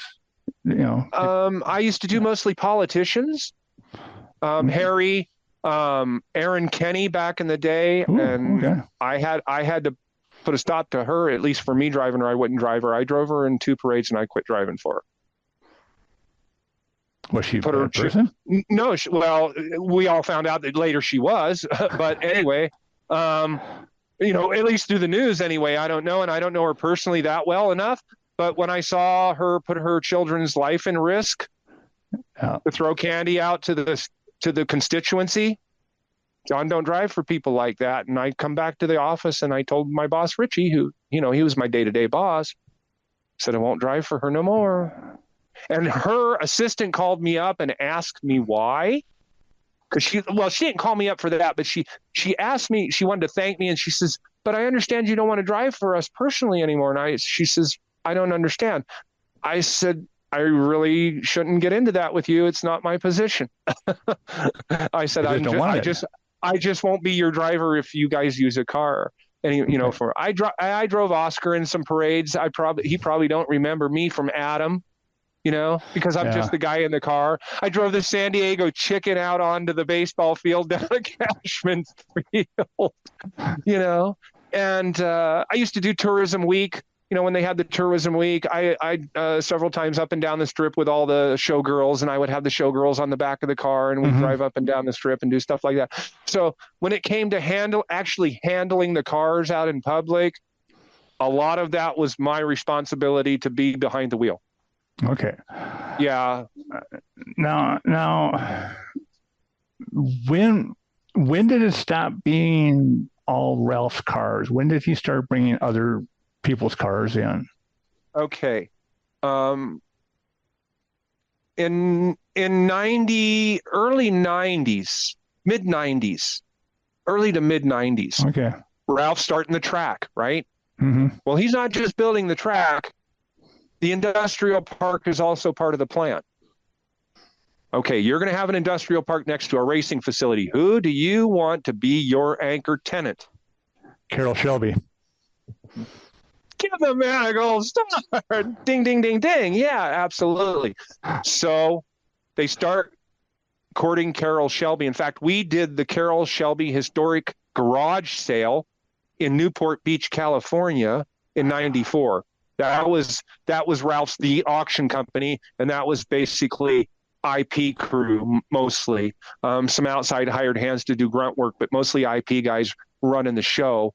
But not the administrative part of it. I'm talking about the guys, as you say, boots on the ground. The guys who are out there handling the cars, making sure they're getting displayed right, making sure the cars are getting transported right, doing all of that stuff. And we were taking the lead on all that because Ralph has probably promised Carroll Shelby, hey, we're going to take care of your stuff. My guys are on it. And don't embarrass Ralph in public. Not a good thing to do. Right. So, you do your job and you do it the best you can. You take care of Mr. Shelby's cars. Yeah. I mean, I don't say I know Carroll Shelby. Carroll Shelby knew of me. Okay. He would come through the collection when we had his personal collection on display in the museum. That was probably the first time that anybody else's cars were on display in the museum, but they weren't for sale. Okay. They were there as a part of you're going to come in as anchor tenant. We're going to do this. We're going to push this. You're going to be part, we're going to have your cars on display. And they were courting him like you would any client, right? And no harm, no foul there. And so he would come through the collection to come look at his cars. And he always saw me down there, and it was, hi, John, taking care of my cars, right? Yes, sir, Mr. Shelby. Always taking care of your cars. I've driven the number 1 Cobra more times than I care to count. I mean, I say that, and it sounds like I say that casually with some kind of arrogance. But at a point, if you don't get that attitude about the cars you're driving, you're going to start making mistakes. Yeah. If you're walking on eggshells when you're driving a Bugatti Royale, you're going to make mistakes. You're not going to be paying attention to what you should be paying attention to. I've driven 4 of the 6. Ooh. There's only 6 Bugatti Royale de Voyagers that were ever built, and I've driven 4 of the 6, and even guys who own the damn things can't say that. But there's other guys like me. See, there's other guys like me who handle the cars. We're car handlers. That's what we did, You handle the cars for the guys who own them. And then Ralph created the repair shop up in the prison. I don't know how that all came about as far as its origins. All I know is that in the early 90s, they got this guy out of Phoenix. There's a guy down there used to be down there by the name of Leo Gephardt. He was the Duesenberg guy. Okay. He was like Randy Ema is now.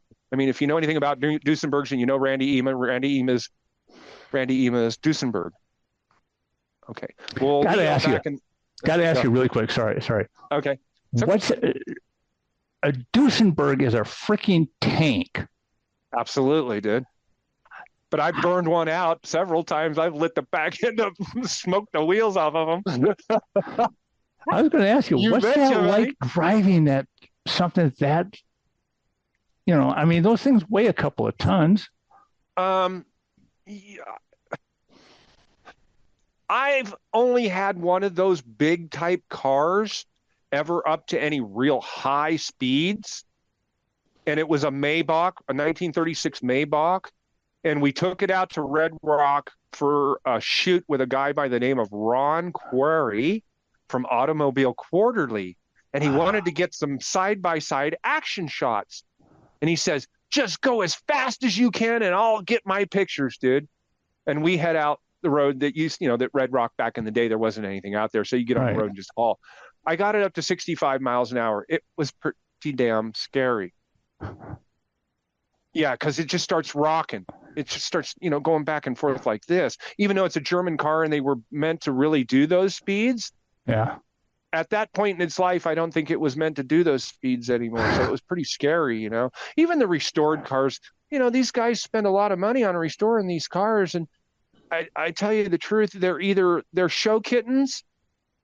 You know what I mean? A show kitten, Yeah. it gets its ass wiped all the time and its nose wiped all the time, and it doesn't see the light of day much. And once in a while, it gets its engine turned over to make sure it don't seize. Well, you had sent me that one photo of Ralph's garage, and he has 30 of them parked at the house. Yeah, at his house on Pecos. Yeah, that was all the 770 collections. Those are the Mercedes-Benz 770. Oh, those, okay, yeah. And those cars were built from I think 1929 to maybe 42. Most of them were commissioned by the Axis powers during just before the war and during the war for dignitaries. I know the president. Yeah. I know one was owned by the president of Turkey, and one was owned by the ambassador to Belgium, and all those cars, and they get referred to, and we'll cut to the chase on it. They get referred to as the Hitler cars, and all that crap. And because there was one car or two cars that he used in parades that were decked out full regalia for what he used them for. The truth of it is most of those cars were pretty sedate, big old boats, man. They're 22 feet long. They're 6 feet wide. They weigh anywhere, and I've weighed them. I had to weigh them when we set up the museum down in Biloxi. We had to know what the weights of the cars were for the boat. Anywhere from 5,000 to 9,000 pounds, So they're big tuna boats, and they ride real nice because they don't do anything but just kind of, they're low riders, They're just smooth along the road. Yeah, they're very nice. But the earlier 770s, like the 31 770 Castagna or the 31 770 Singelfelden, these are jewels. These cars they're pieces of art. They're beautiful. They're not. You can't look at the car and get a bad connotation from it. You got to go, wow. That's all you can do if you even have a liking of cars. Yeah. Yeah. So he had actually, I think the collection's number was, we owned 18 770s. Now that's not the entire Mercedes collection. We owned over 100 pre-war Mercedes. Wow. So yeah, I would say it was probably the biggest collection of pre-war Mercedes ever assembled then, now, and probably ever will be, because these cars are, they're getting more and more scarce, and they are what they are. There's no more of them going to be made. There's guys that are going to reproduce them. In fact, somebody did a knockoff of the Bugatti Royale de Voyager. It's gorgeous. I actually took the pictures that were used to help build the car. I flew down to Scottsdale and took pictures of the real one. I have pictures of me in front of the car taking pictures of the car, and I sent all those photographs over the pond to somebody who was building a Royale.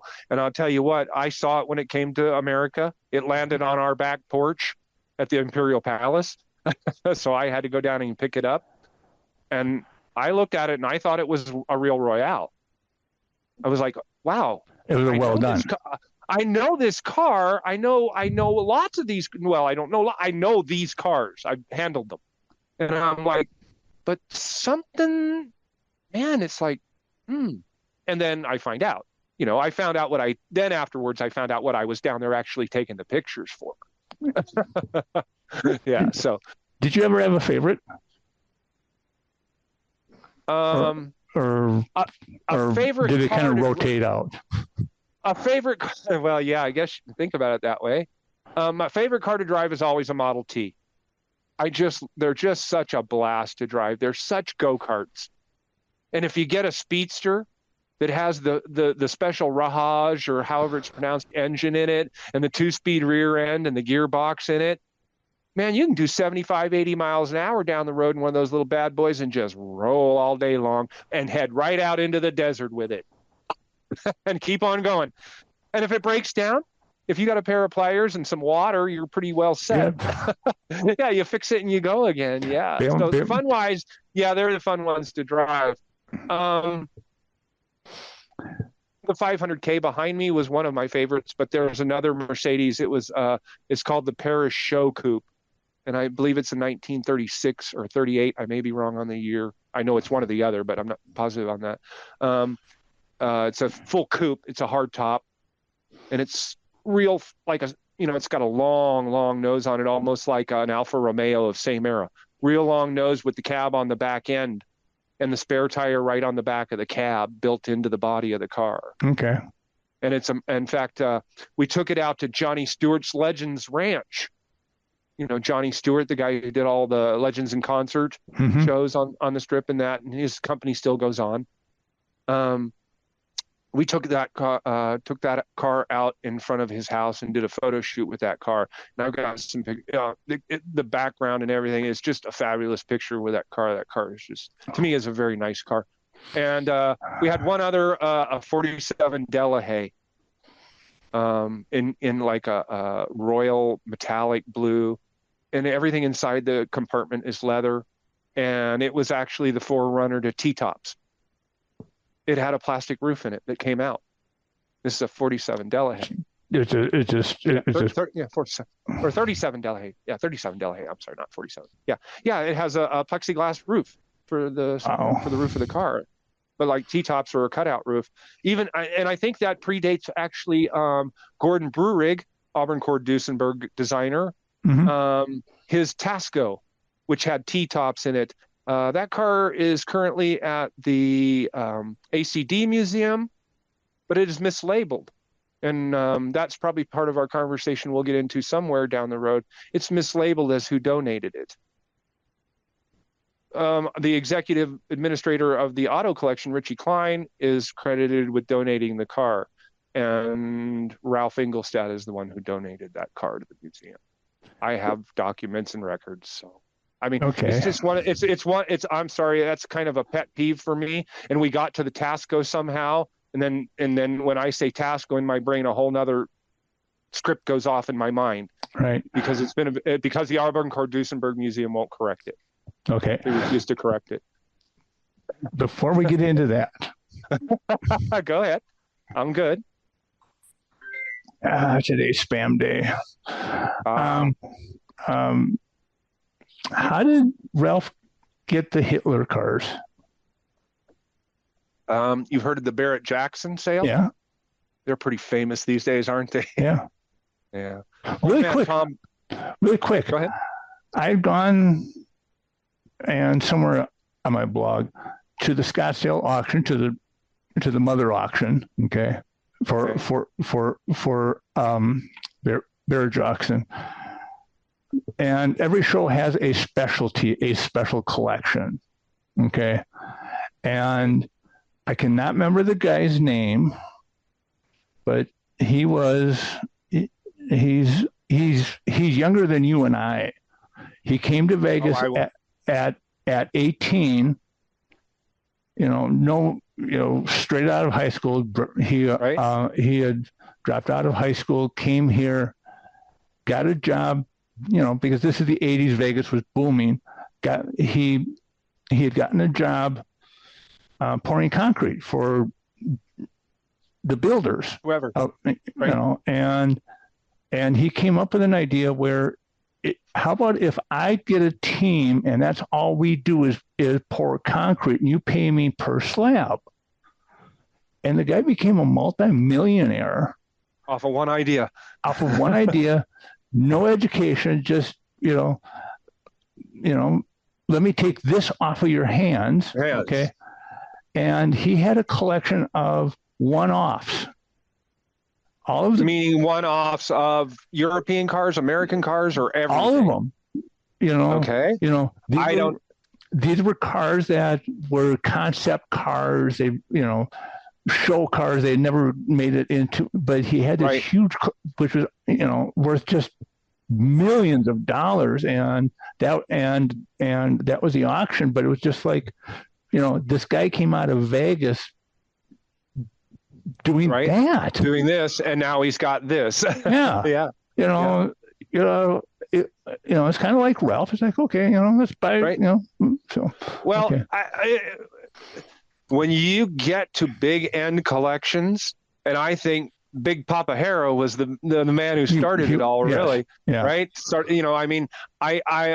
We had a man by the name of Hagen Stewart, who was the director of the collections. He came to work for us in 87, 88, after the first or second auction. They bring him in. He's got a long time history on the auction circuit with Cruise International. Okay. He's got a real good reputation. If you get a deal with Hagen, you're getting a square deal.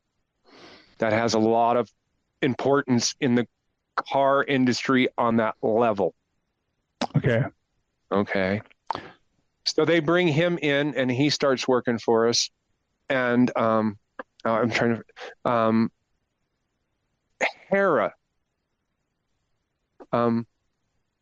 He bought. Hagen had been up there and knew the collection very well, and this is what he explained to me. That's why I related Hagen, because I never saw the collection. I never got to see it. I got to see it as it came into my warehouse. Okay. I saw the cars as they were coming into my warehouse, and they were ours now. They didn't belong to Bill Harris no more. They were ours. And but Hagen had told me about going through Harris, and I guess they had like 1,500 cars at one time, and there was just rows and rows and rows of Packards and rows and rows and rows of Cords and rows and rows and rows, and they were all airplane hangars. Yeah, I've heard the stories. Big airplane hangars, yeah. So that's me. I know the stories. I have all the catalogs from all the sales, and I've got a lot of information because it pertains going back to our collection, the Imperial Palace Collection, because we ended up buying a lot of those cars. So I use it as history documentation to document cars, because I never stopped. Mm-hmm. I quit working for the auto collections in 2003, 4 months after Ralph died. Okay. I resigned. Okay. But I've never stopped. I've never stopped researching the cars. I've never stopped collecting their history. I've never stopped scanning the pictures. I've never stopped. And I don't consider myself a car guy. Wow. I really don't. I don't want to get into car conversations with car dudes. Yeah. I got a lot of respect for the guy who builds something in his garage with his own hands and takes it out on the weekends and has a little fun with it and doesn't hurt nobody. I got some respect for those guys. But, Tim Allen, Jerry Seinfeld, Fluffy, the comedian, and blah, blah. Yeah, man, don't tell me you're that much of a car guy, because I know what you're doing it for. Because you got a bunch of accountants who are telling you how good that works. Please don't insult me. Yep. Please leave me alone. And so that's why I don't. That's why I don't get into car conversations with these car gurus. Nobody knows who Randy Ema is unless you know about Duesenbergs and you know Randy Ema. But Randy Ema is the baddest cat in the car collecting world that's still around.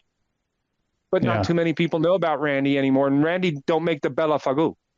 He don't go around saying, I'm Randy Ema, look at me, I know everything. Right. But he does. But he does. And he don't have to prove it to nobody. Okay. So the Hitler cars came through. Well, Tom Barrett was collecting those cars before Ralph got his hands on them. And they were doing their thing down there. Barrett Jackson had been doing their thing for years before, Ralph really got on that. I mean, in fact, we were doing a sale in Monterey up at the DoubleTree, Mm-hmm. in the 90s, and Jay Leno come on stage and started making a joke about Tom Barrett and the Hitler cars because a Mercedes had come up onto the block or something, and he's making cracks about Tom Barrett and the Hitler cars. Blah, blah, blah. So, yeah, I think that's where Ralph got into those cars particularly, but not so much because of the cars, but because Ralph was a student of history. Mm-hmm. Ralph was a big student of history. So, okay, as you said, he don't have no hobbies, but he starts collecting cars, and he has a love for history.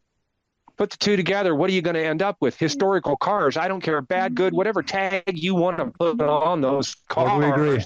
I don't know how you give. I don't know how you give a car a life in the sense of a sentient being, but a car is a car. A car is not a bad thing or a good thing. It's just a car. well, look at the Bonnie and Clyde car. What? Yeah, that one. Oh yeah. That's a Bonnie and Clyde car, right? You know. Come on, Mark. You know, you got to know. You've heard stories. You've talked to people. The one out at Whiskey Pete's. Yeah. What's his name? Well, what the hell is his name? Pete, whatever his name used to be. The guy who started that all out there. So that was not the real car, dude. Anyway, that's not the real car. They took that car out in the desert and shot it up with a Thompson and played games with it and then let it rest out in the desert and put it on display in the casino. That was a bunch of crap. Just like here's another one. Just like that's a bunch of crap. We used to sell pieces. Now you tell me people they get all uppity. We used to sell them and they used to sell good. A little square patch with a whole story, and it was an actual piece of the leather that came from Hitler's car after restoration. And they sold those in the gift shop. Had a whole nice little story, had all the nice, all the nice calligraphy writing, and told about the car and told about how the car was restored. And it had a little piece of leather glued to that piece of paper that you could buy, and you could own a piece of the car. I watched the guys used to cut it up in bolts from the shop. They'd cut off a slice and send these to the print shop. Forget about it. It's Vegas, right? There we go. We're back to that's Vegas, right? Yep. That's Vegas. So I guess that's how he got into those cars. And then, of course, we're starting to talk about big money.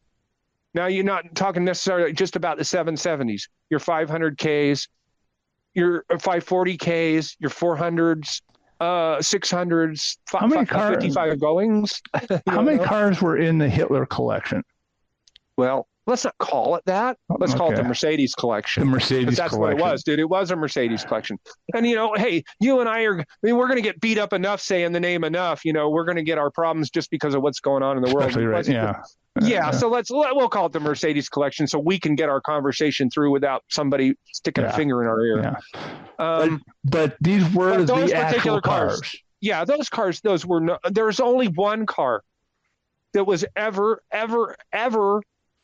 in documented history, and I know this from Jan Mellon, the man I told you who wrote the book on Mercedes, pre-war Mercedes. One car that was documented, owned by Adolf Hitler. Okay. One 770 was specifically delivered for him. That's it. All the rest of those cars that were built during that time and were commissioned by the Axis power. And they were, like I said, they were given out to dignitaries. They were given out to heads of states, heads of countries. And they were more like, anybody's doing, I got to grease this guy up to get on my side. Yeah. Just like they sent Walt Disney down to South America to try to help with World War II. Yeah. The story of El Grupo, about Walt Disney and El Grupo, if you know that story. I've heard. I'm not a Disney-ophile, don't get me wrong. But that story struck me real hard because the government sent him down to South America to try to keep relations open on that end of the world during World War II, so we would have a foothold down on that end of North America or on the continent, so that if something started coming that way, we would already have allies in place. And he was having union problems at the same time in the studio with all of his animators. Get him out of town. Let somebody else handle it, like Frick handled it for Carnegie. Nothing's new, man. They're all doing the same game, same thing. Get him out of town. Carnegie went to Scotland. and Disney went down to South America, and El Grupo went down there, and they came back with the Three Caballeros. Yes. That's where the Three Caballeros was born. That's how that was all born. If you're ever out in San Francisco, in the Presidio is the Walt Disney Family Museum, and it goes over Walt's life. Okay. Right. Nothing to do with Disneyland, Disney World until the very end.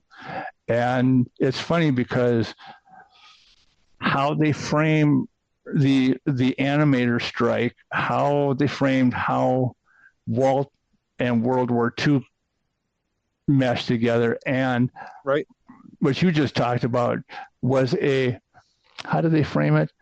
A something about like a goodwill mission.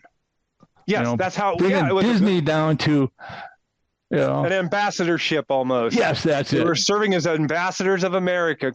Disney is an ambassador of America. And what I know of World War II, I'm sitting there going,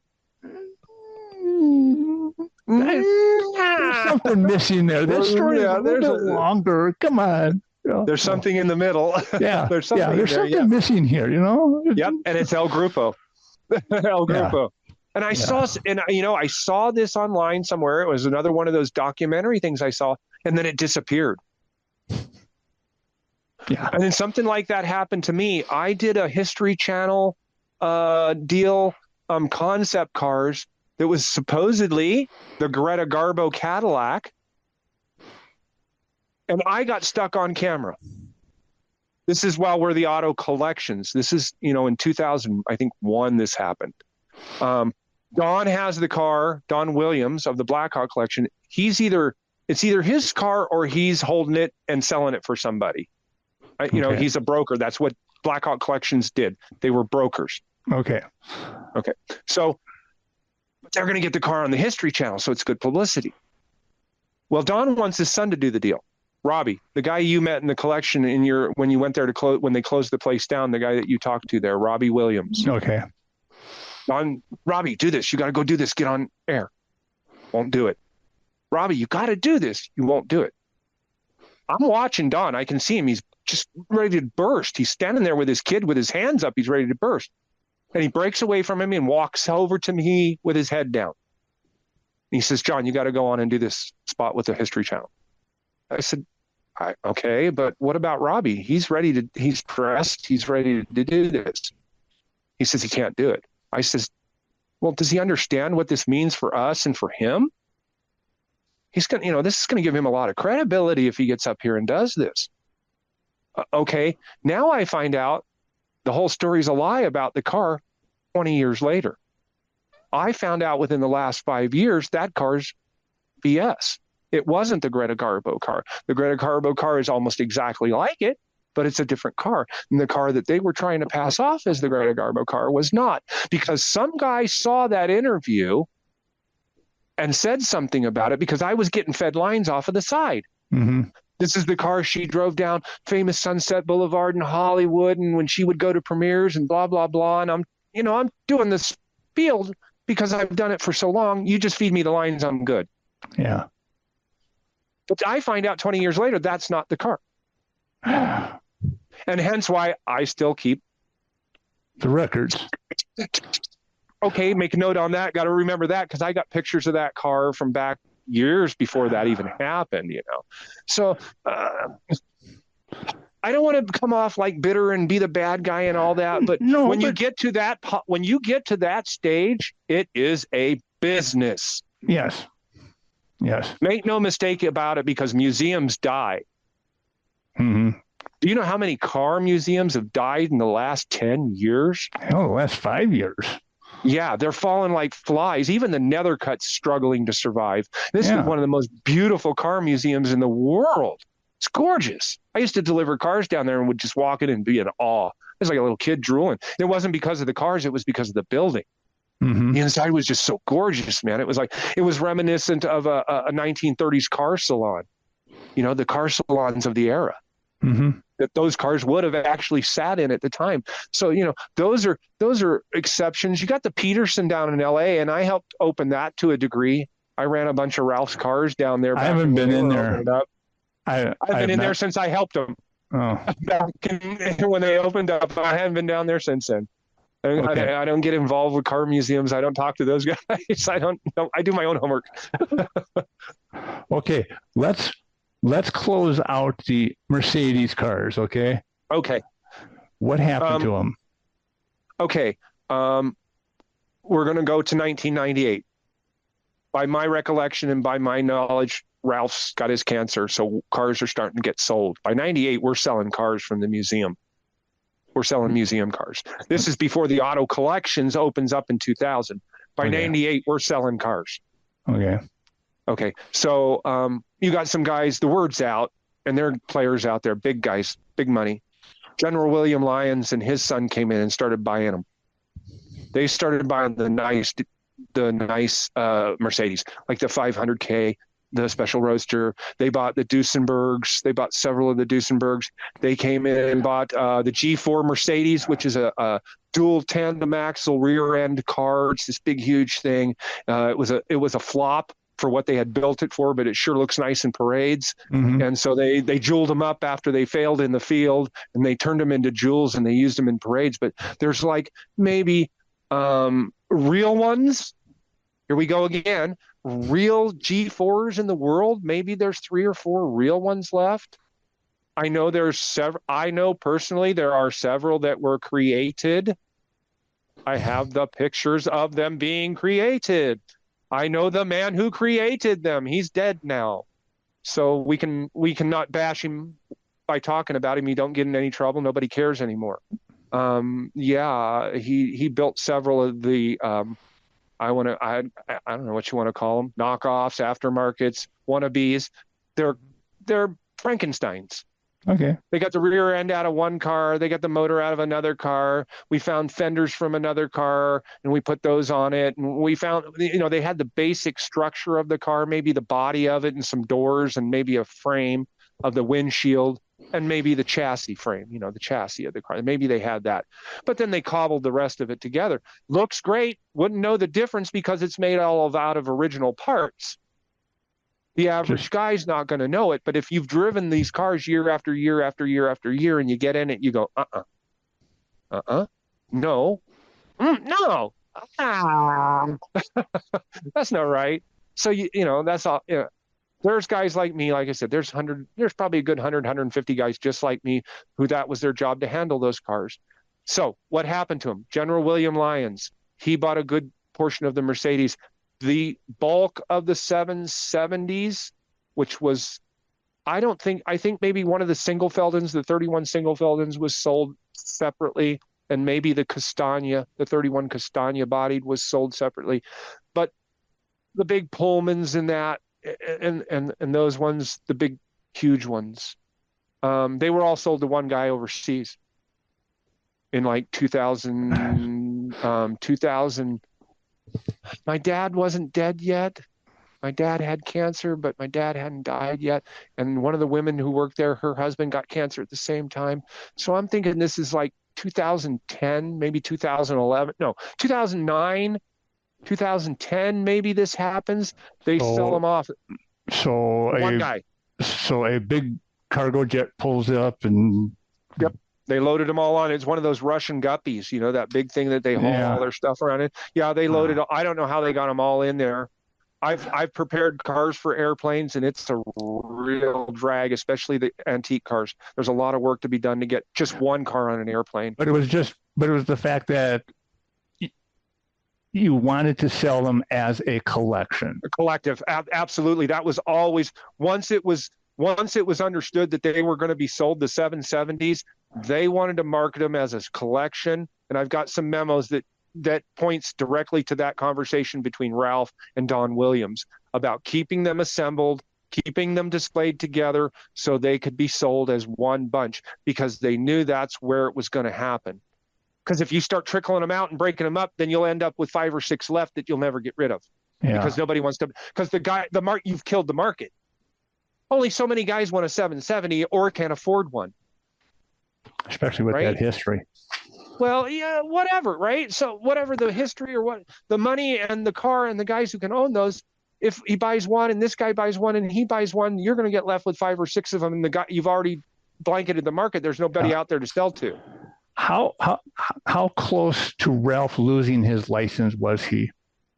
Gaming control wise? Yeah, because of that. Do you want to talk about the story and how it started? Because it was pretty much a garbage put together by some employees. And it even goes back further than that. It starts with a case against Ralph from a couple that were mugged and raped in their room. That's where it starts. Okay. That's how it all came out. That's how the big story came out, and how Ralph was this Hitler-loving guy, and he was holding Nazi birthday parties and blah, blah, blah. Okay. Ralph, did he hold Nazi birthday parties? I can say, yeah, they were that themed because of the cars that they were sitting there, and the murals that were painted behind the cars were of era to go with the cars. So the parties were themed that. As Ralph himself said, in bad taste, sure. Hitler lover? No. Absolutely not, dude. Absolutely not. Okay, so a couple, what do they get injured or what? And they file a lawsuit? They get mugged and robbed in their room. Okay? Okay. They find some lawyer, and he initially starts out that he wants to sue the hotel for $50,000. Now, if you know anything about Ralph don't like to go to court, but he will go to court. And if he goes to court, he's not going to lose. He'll spend $1 million. He'll spend $1 million to make his point and prove his point right to keep you from getting that 50 grand. You're not going to make him look like an idiot in front of the world because you want 50 grand and you think he's going to fold. Yeah. Ralph didn't fold. No way. Don't bluff Ralph. You'll lose. Somehow, this lawyer, I know he got the names because they were discussed.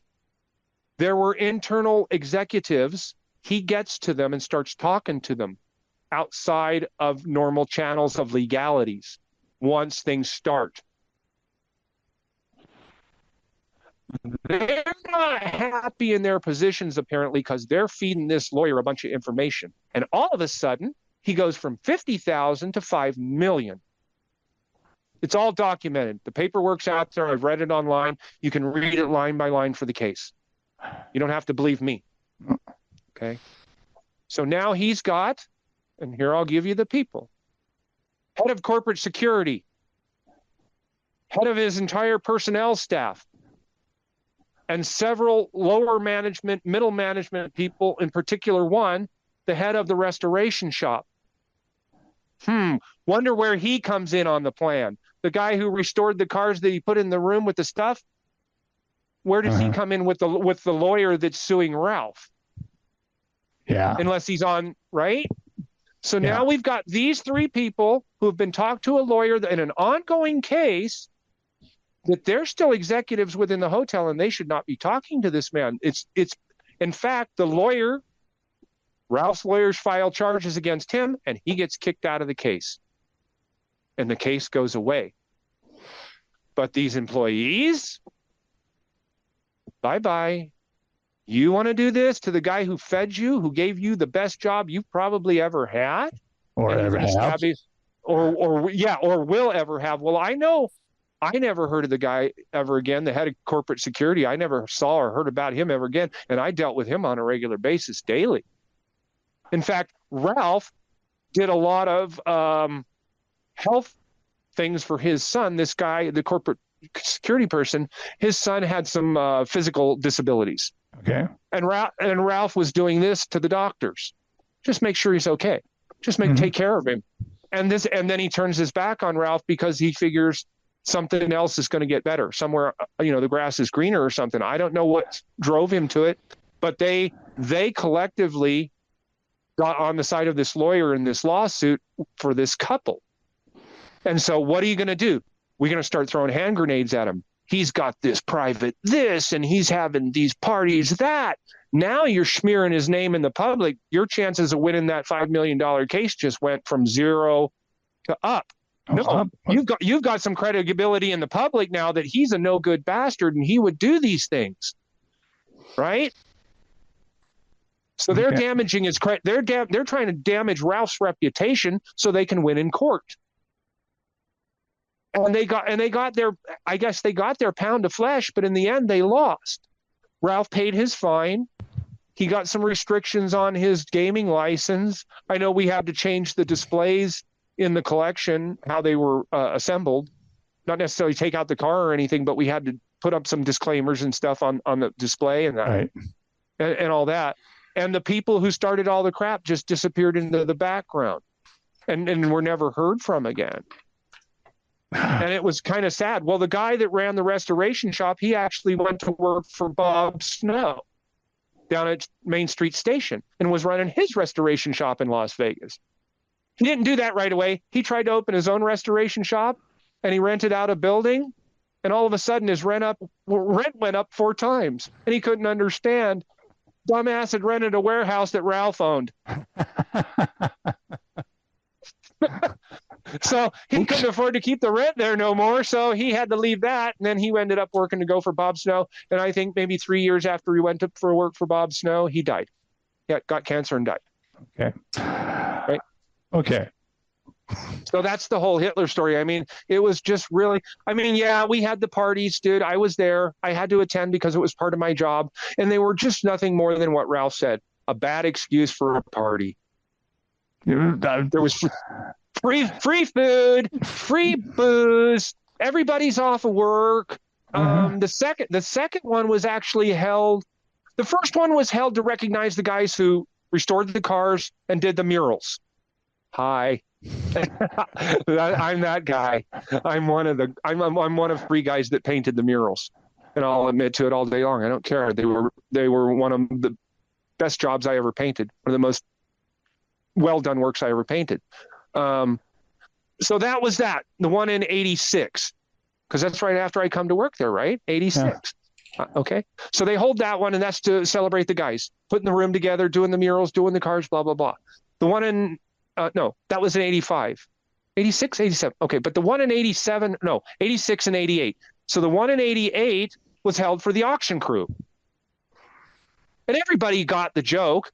That was the only bathroom on the 5th floor of the parking garage where the auto collection was. The only bathroom was in that room where those cars were. There was no public bathroom in the museum at the time. Okay. So you had to go into where? Yeah, you had to go into the room where the cars were to go back to the bathroom. And there was a men and a women's bathroom back there. And, that's what we used for bathrooms when we worked up there. You couldn't go all the way to the casino floor to go to the bathroom every time. You had to go to the head. But so everybody knew what was in there, because people had been in there and people had been given tours of it and walked through there. Everybody knew what was in there.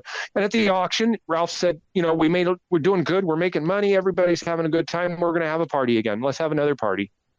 And all those people who showed up, Lonnie Hammergren was there, and all your dignitaries were there, and blah, blah, blah.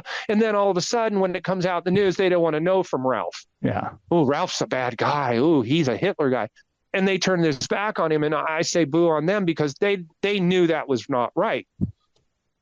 It was just a party. And I'll say that I don't know how many times, but evil? No, there was no evil intent. There was no celebration of Hitler. It was just all a gag. They were cool cars. Yeah, they were cool cars. And they were also, a lot of people, oh, look at all those murals. Well, those murals were within era of the cars. Yeah. Just like every other mural that was out in the main floor had something behind the car in front of it had something to do with the mural behind it in the early days. Like there was a facade in there that was a farm's, like a general store, right? Had a tractor and a truck and a guy sitting up at the stairs with a hayseed coming out of his mouth. The mannequin was actually Dick Schatzwell, the early manager of the auto collection. Ralph had an actual latex mannequin made of him and had the whole display to honor him for helping set up the collection. And it was Dick Schatzwell General Speed or something like that. And that was in the collection for years. But it was, backdrop to the cars, backdrop to this car, backdrop to that car. So what are you going to do? Put an American flag behind a war era Mercedes-Benz? Yeah. That don't make much sense. No. Oh. So, Okay. I don't know. Thank you. I think to me it was a bunch of people who got to the excuse, They just used it as an excuse to hit the man. Yeah. Okay. Okay. So what happened to the car collection? What the whole going from Imperial Palace Car Collection to the car collection? Ralph sell it or with an S. Here it goes in the quick version, and it'll go fast. Okay. Like I said, again, 1998, cars are starting to be sold. Ralph knows he has cancer. Cars are starting to be sold to players before they actually get out. The word is out to the public. You can come in and buy cars. Okay. So we've sold, at that time I did the book. I had put a book together. I think we had about 499 cars at that time, 499 cars. So I would say between 1998 and the year 2000, when we saw, when they opened the auto collections, they probably sold like 200, 250 cars off by that time. So there's very little of Ralph's original collection left. Okay. Mm-hmm. We turn the page. We open the auto collections. Still Ralph's building, still Ralph's money, still basically Ralph's people. Don Williams comes in at a Blackhawk, and him and Richie now it's theirs.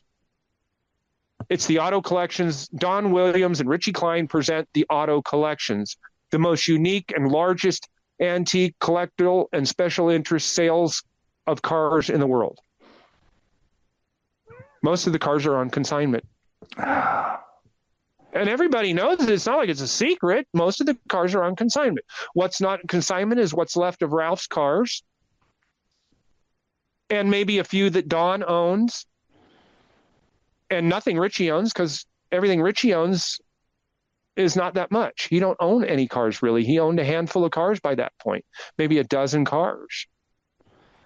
And I say owned, and I'm going to use that term real loosely. You had sent me the facts from Carol Shelby. Was this in that or was that earlier that? No, that came. That was in like that. I think that memo is February of '99. Okay. Ralph had loaned Carol Shelby some money during the courtship, right, Okay. for the track, for him to be tenant, Right. anchor tenant, right. So Ralph loans him, and I'm not really sure of the figure, and I'm pretty sure on there it says like $1.5 million, because it's I think in that memo it's referred to, or if I didn't send you the second half of the memo, there's actually 3 pages to that memo. No, you sent me the page where it's handwritten. It's handwritten, right? Where Carol wants his cars back. He wants a car back. A car back. And it is CSX 2300. It is not just a car. It is one of the 6 Daytona coupes that won the manufacturers' races in 1965. This car is worth $4.5 million, even at that time. And Ralph loans him $1.5 million. I don't understand that. I don't get that. But in terms, Ralph gets the car. It's actually sold to him. And it goes on the official Imperial Palace REIP ownership list as IP 170 or RE 170 ownership number for within our internal documents. Okay. Now, Carol was told by Richie Klein that he would be able to buy the car back when he paid off the loan. He would get the car back when he paid Ralph the loan money. Right. That's what he was told. That's what Carol was told. They have no intention of doing that. Don Williams, Richie Klein, and Bernie Chase get together, and they're going to sell it out of Bernie Chase's joint down in Southern California. I don't know if you know Ralph. Bernie Chase. Behind Ralph's back. Without Ralph knowing, so much as that Ralph didn't know he was supposed to sell the car back to Carol. He thought it was his, and that was the end of it. Okay. Carol had been trying to pay the loan back, but couldn't get to Ralph because Don and Richie are running block on him. Got it. Finally, somehow, Carol gets a hold of Ralph's executive office seat or his fax number, right? They get it, and he directly faxed Ralph. I want to buy my car back. I want my car back. I was told I could buy my car back when I paid off the loan. Richie told me this. And then Don Williams and Bernie Chase are trying to sell the car right now. I want my car back. I will never sell it. It will become part of my personal collection. It was already part of his personal collection when he sold it to Ralph. And I don't want the car to go away. Now, this is in 99. Ralph don't care anymore. All this stuff that's going on behind his back, he's got so much other things going on. He's got the University of North Dakota and the whole thing he's building over there, the stadium and the hockey arena that he built, right? And then another one that he built that's named after Betty that's there in North Dakota, right? So he's got all these projects going on, and simple things like one car to him, it's like, it's like you and I, a slice of bread. I don't like that one. And you pitch it out and get another slice of bread because it's not worth his time or his effort. That's my viewpoint of it. How Ralph viewed it, I can't say. I don't know whether Ralph said screw him or don't screw him. But the players that Carroll Shelby, he pointed out himself, he called out each one of the players. And when in that memo, he told Ralph, all I want is the truth to be known.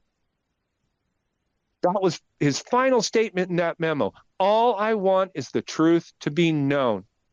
And the only way that's getting done is with your conversation and my conversation here today, because nobody ever knew and nobody was supposed to know. Because of Don and Richie. Don and Richie Klein. Don Williams and Richie Klein. They're the ones who screwed Carroll Shelby. It's right in the memo. It says so. I sent it to you. It says. But I'm going to assume this is like not a single incident. This was their pattern. That point, yeah. As far as I'm concerned, at that point, yeah. Maybe not in the early days. When Richie first came to work for the Imperial Palace in '84. I mean, think about it. Let's think. Richie's 9 years older than me, so he would have been 31 in 1984, right? Mm-hmm. One of the richest men in the world gives you a checkbook and says, go out and buy me cars. Okay? He says, go out and go to these auctions and start buying me cars. I like this one. I've seen something about this one in a magazine, and I read something about this one in another magazine. Go buy that car, and while you're there, buy a few more. We were still buying cars after we shut down the collection in Biloxi. While we were selling cars, we were buying more cars. But it wasn't behind the scenes. It wasn't for the benefit of Ralph. It was for their benefit. Well, from what I can gather and what I put together through my documentation, they were pulling one of the oldest scams in the business. We're selling your cars for you, so you're going to pay us a commission. We're selling them to another guy because he's going to sell them to another guy, so he's going to pay us some part of that because he's going to sell it for more to the next guy, and so on and so on and so on. But the owner didn't know that you were already connected to the second guy. Well, no, you got to keep the end guy who's buying the car. He's got to be kept out of the loop of what's going on. Yeah. Well, not even so much that. It's really the guy that you're selling the car for is the guy you don't want to know what's going on. That's more important because then he don't know you're triple dipping. Right. And if he don't know you're triple dipping, he's not going to put a stop to anything. As long as the money's coming in that he thinks he's supposed to be getting. Right? But you're doing this in the Imperial Palace. Ralph gave you this, and yet you're turning it and biting the hand that made you. Oh my God! You tell me where there's a plaque. You tell me where there's a sign. You tell me where there's one thing out at the Las Vegas Motor Speedway that says, "Thank you, Ralph Engelstadt, for your dream of bringing this to life." You know who took credit for it, right? Because he was the face of it. Richie Klein. Okay. Now here's and I don't want to sound bitter because here's the deal. Ralph could not possibly run every business that he owned, right? No. Impossible. So you hire guys that you know that can run maybe 2, 3, 4 businesses for you, right? Mm-hmm. Keep their finger on it, and you meet with that guy every day. Yeah. Or maybe twice a week, and to get an update of what's going on with your business. Well, if that guy goes rogue, all he's doing is feeding you false information. You know, like I said, I don't want to sound like I'm like this guy who's got a hard on for these other guys. But no, but truth. And we talked about this, Mark. Yeah, tell the truth. And we talked about this, Mark. I had a conversation online with Chris Ingolstad McCrary probably 7 years ago. It's the last time I had any real contact with her. And she understands that I understand. And I told her, I said, all I ever wanted to do after the fact of what we did was let people know that your dad was the guy who did it. Yes. We can all take a piece of credit for making it happen. No one guy makes something, an 800-car museum come to life. Yeah. It takes a lot of people to do that thing, right? Yeah. Okay. So, but without the guy who puts down the checkbook and has the vision, it never even becomes anything. It never even comes to light.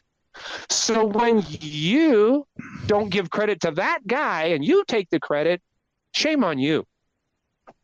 Shame on you in my books. That's not the way I was raised. Okay. Oh, okay. Okay. Now. Oh, okay. When I started the Vegas Tourist and all that, we used to get media credentials for NASCAR, and we'd go out there to the track, and it was always cool because, you know, the rest of the media were always so jealous because this is our track, you know, right? Where all of the other tracks' media rooms are just shit. Did it look something like this, Mark? Yep. This is one of the very first ones that was ever issued in the very first IRL race that was held in 1996. Yeah, I've got the very first ID badge that was made for the track. It was made in my office at the Auto Collection by Patty Tasinga. If you know who PT is, but go ahead. well, and you went out as a credentials, and the other reporters didn't like you guys. But I remember a photo on the wall in the restaurant. They had a wall showing the progression of the track. Okay. And there is a photo there with Ralph with a bunch of other people, and all it says is that this track would not be possible without these people, and there's like 5 of them in there, and Ralph's one of them. But they made it sound like Ralph was just one of the guys that just threw some money in. Like 6 companies that built the dam. Yeah. Right? Like 6 companies built the dam. Nobody knows anybody but the one guy. Right. Right. But but you're saying it's there because of Ralph. As far as I'm concerned, without Ralph, it would have never happened. Right, which is what Christy said as well. And the only reason Bill Bennett got involved because he knew he was working with a serious man, Ralph Ingolstad. Yeah. Bill Bennett, Circus, Sahara, blah, blah, blah. Bill Bennett got, because the story I heard early on with the track when we first started doing, and I say we, because, a lot of Imperial Palace employees got shoved out there in the early days to do this, that, or the other thing. And we as Auto Collection people seem to apparently know about racing for some reason, and I don't know why. I knew nothing about racing. And so, a lot of us got thrown out there to do this, that, or the other thing. But I'm trying to figure out where I was headed with that, and I lost my trend. Pick me back up. Well, it's just the truth about how this came to be. They need to be recognized. Yes, everybody should be recognized. We all want to be recognized for any major contribution that we were involved in. You know how many people you go look for me about my involvement with the Imperial Palace Auto Collection. Go try to find anything about me. Dare you? You won't. There's one article. One. Yeah, it was in the Sun newspaper, I think, many months ago. Yep. Yeah. I think it was in What's On magazine. Yeah. I think that was the deal. Yeah. Go look for anything about me being in the collection. Okay. There's nothing. But do I know? Yeah, I know. I have 27 volumes of documents. I have hundreds of 8x10s. I've got negatives. I've got transparencies. I've got memorabilia. I've got everything because that was my job. That was my job. And there wasn't like a whole bunch of us up that worked in the main collection. Right. There were 2 car dusters, a secretary, and Richie Klein. Now, we did have interim managers or directors, and I had 5 of those in the time I worked there. I saw them come and go.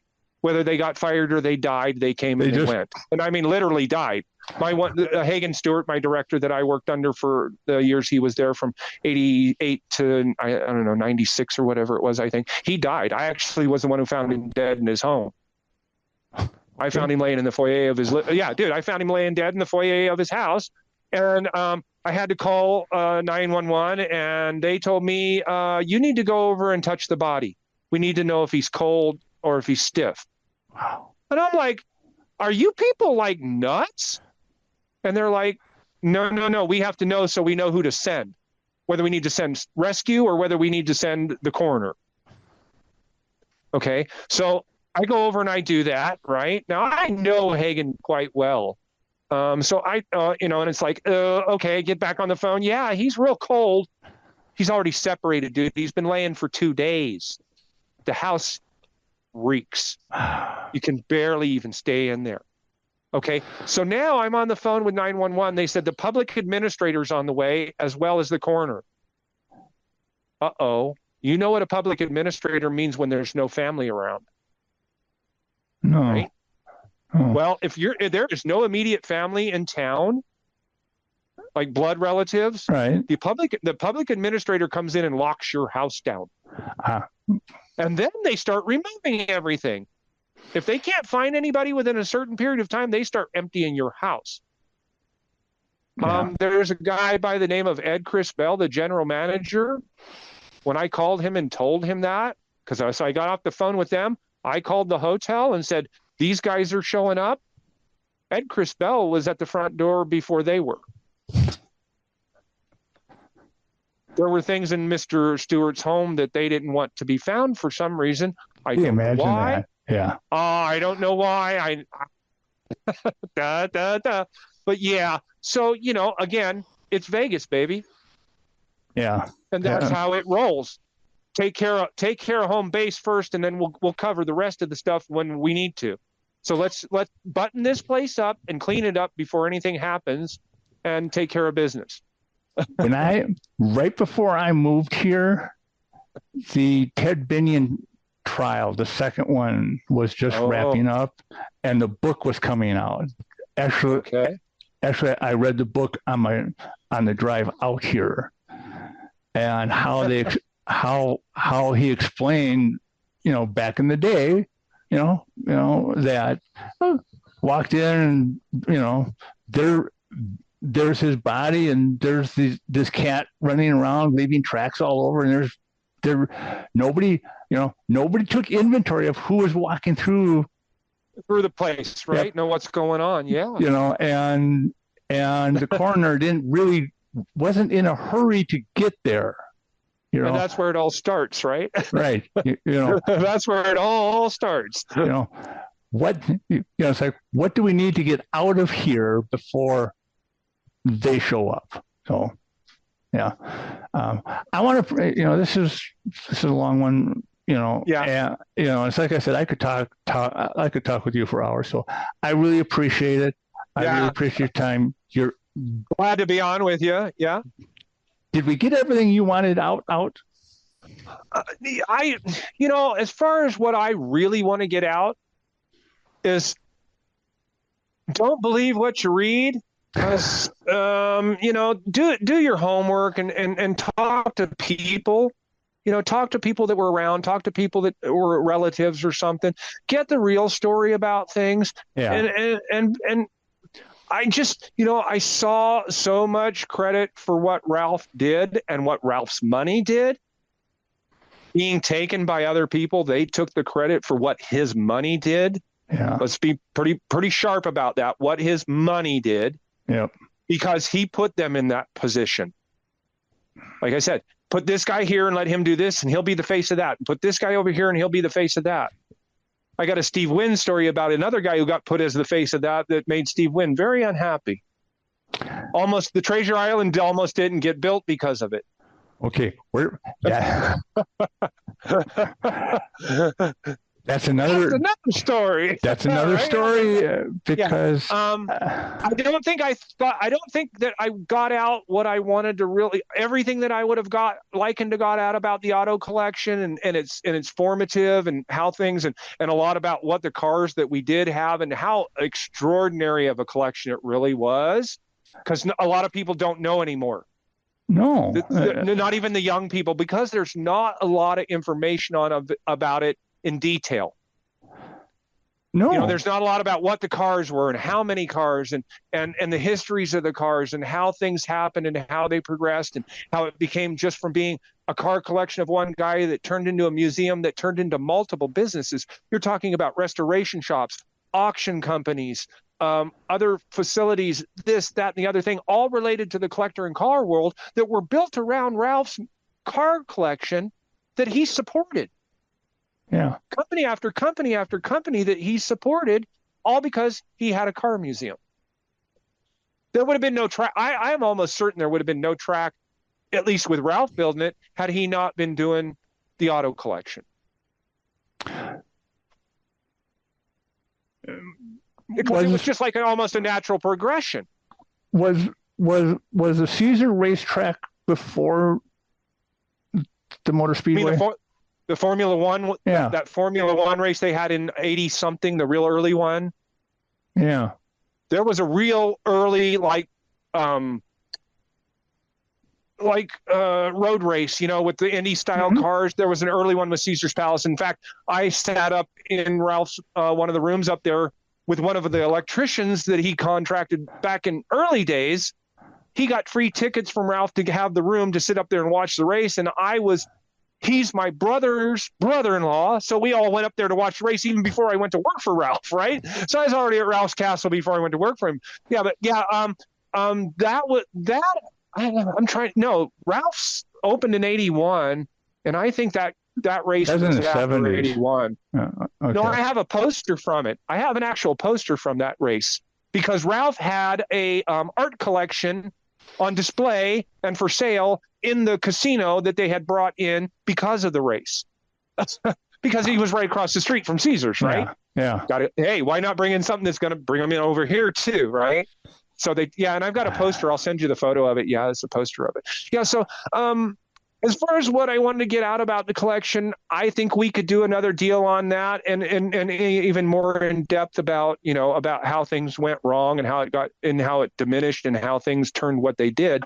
But I'm pretty satisfied, Okay. I mean, I'm gonna get called down. I'm sure there's going to be, because if this gets seen by anybody in the industry, and I say the industry, the car collecting industry, they're going to know who I am if they're a player. And they're going to go, uh-oh. And they're going to start throwing hand grenades. And I'm going to tell you what, one of the guys that used to work for us works for a very famous guy who has a very famous collection. And he used to work for us at the Imperial Palace Auto Collection. Who do you think that famous guy is? Take a guess. Tick.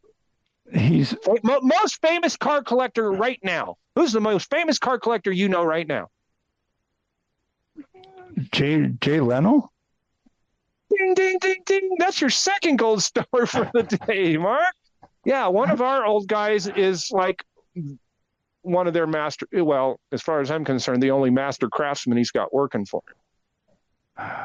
I'm not gonna put anything out there because him and I had gotten back together for a little while, and he started telling me some stories about work, and then I said I couldn't take it, so I quit talking. I mean, I actually ghosted this guy, and I've known him for like 30 years, dude. I knew him when I first started work. He worked there before I worked there. He went to work there in '84. He worked at the restoration shop. And I stopped talking to him because of what he started telling me, and I couldn't take it in my mind. It was so angering to me and so frustrating to me, and I'm thinking, and I quit talking to him. I ghosted him, and I haven't talked to him in almost 2 years now, or maybe almost 3. Was it because of the way because of the way the cars are being treated, or because how they're being?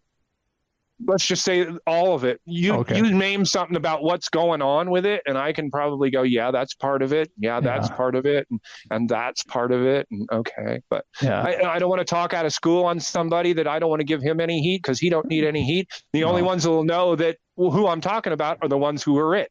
Yeah. Nobody else will know who they're talking about, because he doesn't braggadocious about being one of our ex-workers. And I mean ex, dude. He got fired from the Imperial Palace Auto Collection, or from the restoration shop. Yeah, he got fired. But that's no diminishing. He's one of the most skilled craftsmen to ever touch equipment to build antique and classic cars there is.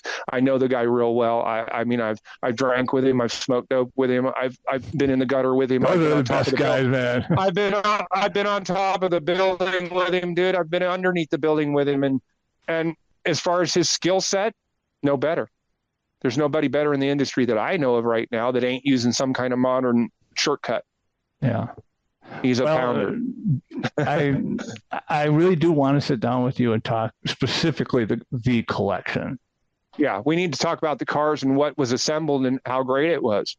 And one man's hobby that got out of hand and turned into a worldwide spectacular. And because I get asked about it. I still get asked about it. It's been gone. I'm amazed at that anybody even really remembers. Because it's so far along and so far ago, and the facade even of the hotel is gone. It's it's this big metal brick now, right? I'm always told by these experts that Imperial Palace is in the shape of a certain. It's swastika. Yes. Yeah.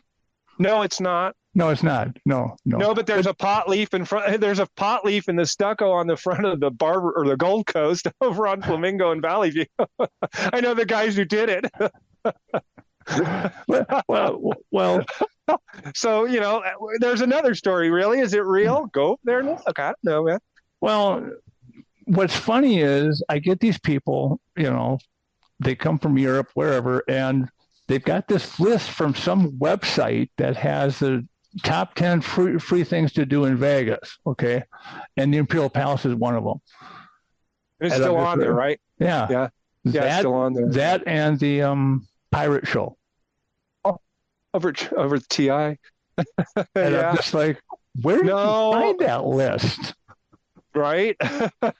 there's on what is it, Travelocity or any one of those sites, there's still a lot of stuff. Go see the Imperial, and it's open from 9:30 a.m. to 11:30 p.m. at night, and we're open and we were, back in the day, we were open forever and 7 days a week, no closing, so we need to, we could get into the cars and that stuff and that part of it, and that would be great. But I think, the backstory of it's just as interesting to find out, because like you said, nobody really knew what happened.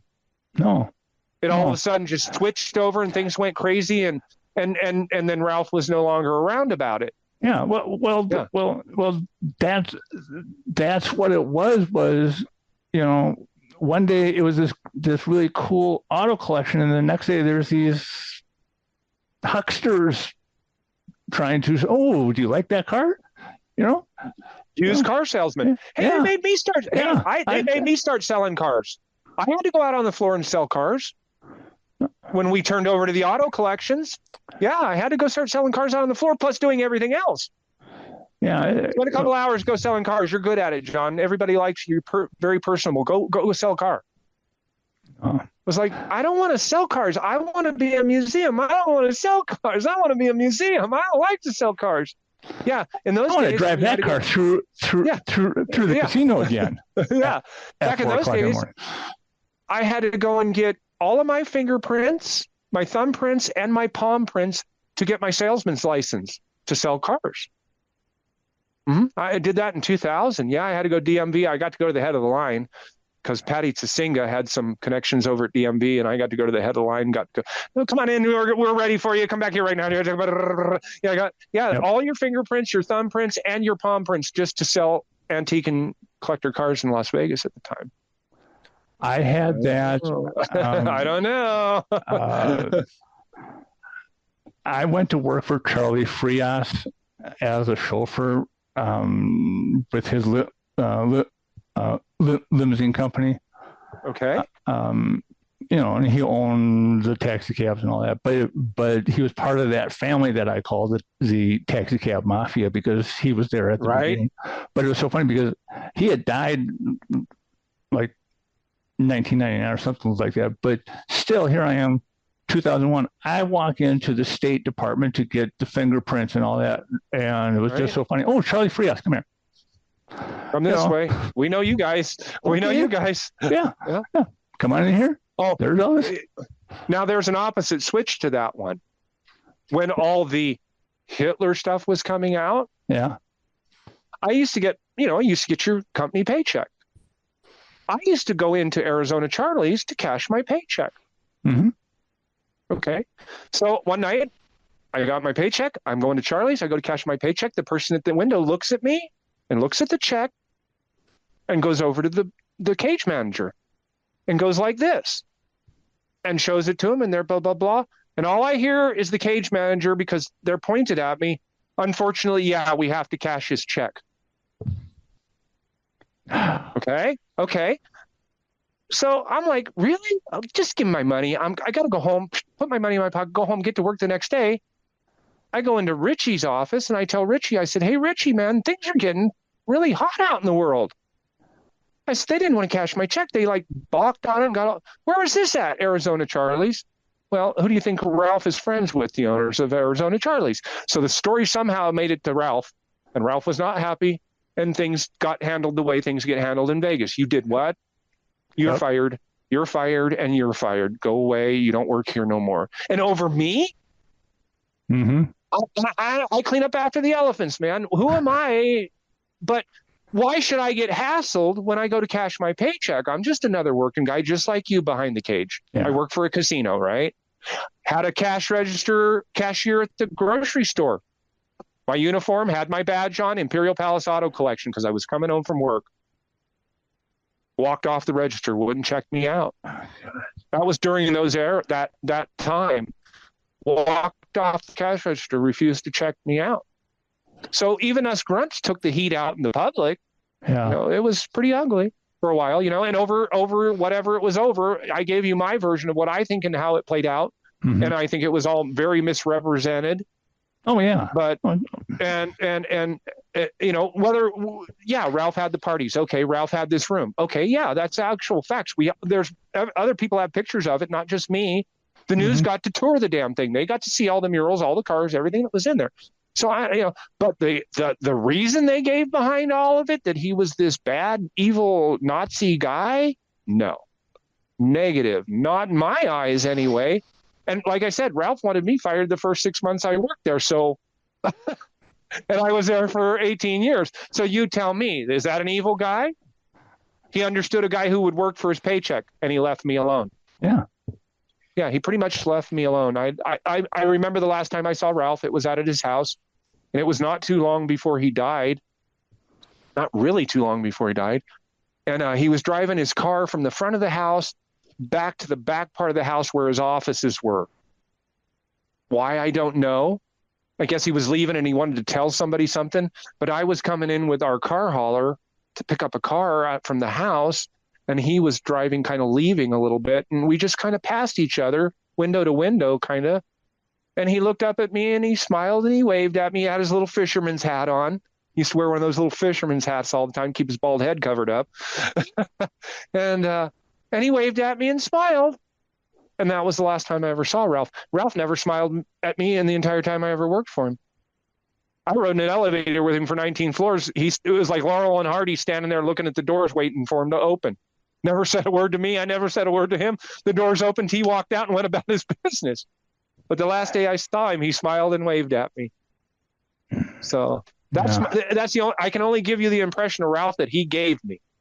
And that's, I mean, he was a hard ass. Don't get no wrong about it. He was a hard ass, but hey, when you make your daughter be a maid, you're a hard ass. But a good hard ass. So yeah, it teaches you lessons. It teaches you lessons. And I couldn't have paid for the education I got. I learned how business got run real fast. No, real fast. Yeah. No, the daughter runs a $100 million foundation founded by two simple people. 100 million? Oh, come on. Now you're being insulting. That's underestimated. We spent $350 million on cars. Yeah. Just on cars. I got the tapes. I can show you the run off the 10 key. Yeah, dude, we spent about 350 million, maybe give or take a million here or there on cars. I'm the Ingolstadt Foundation makes money off of the money it has, so it'll be perpetual. It'll never stop. Really quick, in that interview with Mike. Thank you. Mike Rowe. Yes, that's okay. She says it like off cuff, where it was the Nevada Cancer Center. They were going to build this cancer center, but they weren't going to let her dictate how the money was going to be spent. So she takes it back. Okay. And then somewhere along the line, they were going to blackball her or something. And she goes, "We own the land." Yep. So go ahead, whatever, You want to build something, you got to come back to me. And that builds off a couple of other interviews of Chris online, where she said, we give millions and millions of dollars to universities, to medical centers and all this. And all we're asking is a little accountability. Yeah. We're not wanting to dictate anything, but the days of handing you a check for millions and millions of dollars and then turning away and just hoping that you'll do the right thing are over. We want accountability. We want to know that we donated this money for a certain purpose, that purpose is being served by that money. Yeah. And she caught a lot of people that were doing just the opposite of that. Yep. And they protested too much. They caught themselves. They started crying the blues about, and the kids need to know. The kids will get their funding. Chris will figure out a way to make sure the kids get their money, whether it's through individual scholarships or whatever. She'll make sure the kids get their money. But you guys who are double dipping and skimming, you don't think she knows about the skim? You don't think Chris Ingolstadt knows about the skim? Yeah. Well, it goes back. Stupid. I mean, it goes back to earlier where she's saying, I followed Dad. I was in all the meetings, and everyone's like, "Oh, she's just a daughter. She's just, she's like, I just absorbed all of that." She was, nah. Well, that's how you learn. You can't get to a position like that without on-the-job training. No. And she started her on-the-job training from the bottom. Yeah. So she knew every aspect of the business. And once you do that, then you can control things pretty good. You can get on top of them and stay on top of them. Yeah, right. I have a lot of respect for Chris. I think the way she's handled things for her family and her father and the legacy he tried to leave behind, I think she's done a really great job. And that's not to say that she's a saint or anything, because I'm sure we all have our bad side. But for me and my understanding of Chris and my dealings with her over the years, the last time I actually saw her was at an auction in 2001 at the hotel. She showed up with her kids and she saw me and she stopped me. She said, "I am so glad to see you here." Wow. And she had her two children with her and she said, "Say hello to Mr. Workman. He works for Grandpa." And she was very gracious and very humble and almost like making me something out, like I was something. And that, that was never my point. That was never my case, never my position. I'm just a guy, I'm happy to have a job. Yeah. Because I was feeding two kids. You got to feed kids. You got to have a job. You got to clean up behind Mark, the elephant. Yeah, you got that right. All right. Hey, Mark, I'm glad you had me on. I appreciate the interview. And, maybe we'll do something in the future if this works out and you liked it and everybody likes it. Maybe we can give them some more information and get the story a little cleared up. All right. All right, Mark. I will talk to you later. Thank you. Okay, take care, Mark. Bye-bye. Bye. There you have it, ladies and gentlemen, my talk with John Workman, the former assistant curator at the Imperial Palace Car Collection. It was only supposed to be like an hour, but for those of you that know me, I kind of keep on talking. And of course, he just kept on. He kept right up with me with some wonderful stories, some great information, and I know for sure we're going to be hearing from him again in the future. John, I want to thank you for your time, the information, the photos, everything that you sent me was absolutely amazing, awesome. I love talking with you. So yeah, let's go ahead and do it again, okay? On a side note, sometimes folks go, who would you like to be on your podcast? I've got a list of 3 people that I want. First one is Steve Wynn. I would love to talk with Steve Wynn. Okay, probably never going to happen, but it's a nice dream. Second one would be Becky Binion, Benny Binion's daughter. I think she would have some wonderful stories about her family and their contribution to basically the history of Las Vegas. And then the third one is Chris Ingolstadt McGrary, Ralph Ingolstadt's daughter. I loved the interview she gave with Mike Rowe, and she's another one that I'm sure has a lot of great stories to tell. Plus, her whole business sense is right on. I could do a podcast with her just talking business. So, all right. Anyway, hit the subscribe button, hit the like button. Leave me your comments and your questions. I'm Mark Anthony. I am the Vegas Tourist, and I will see you on the next video.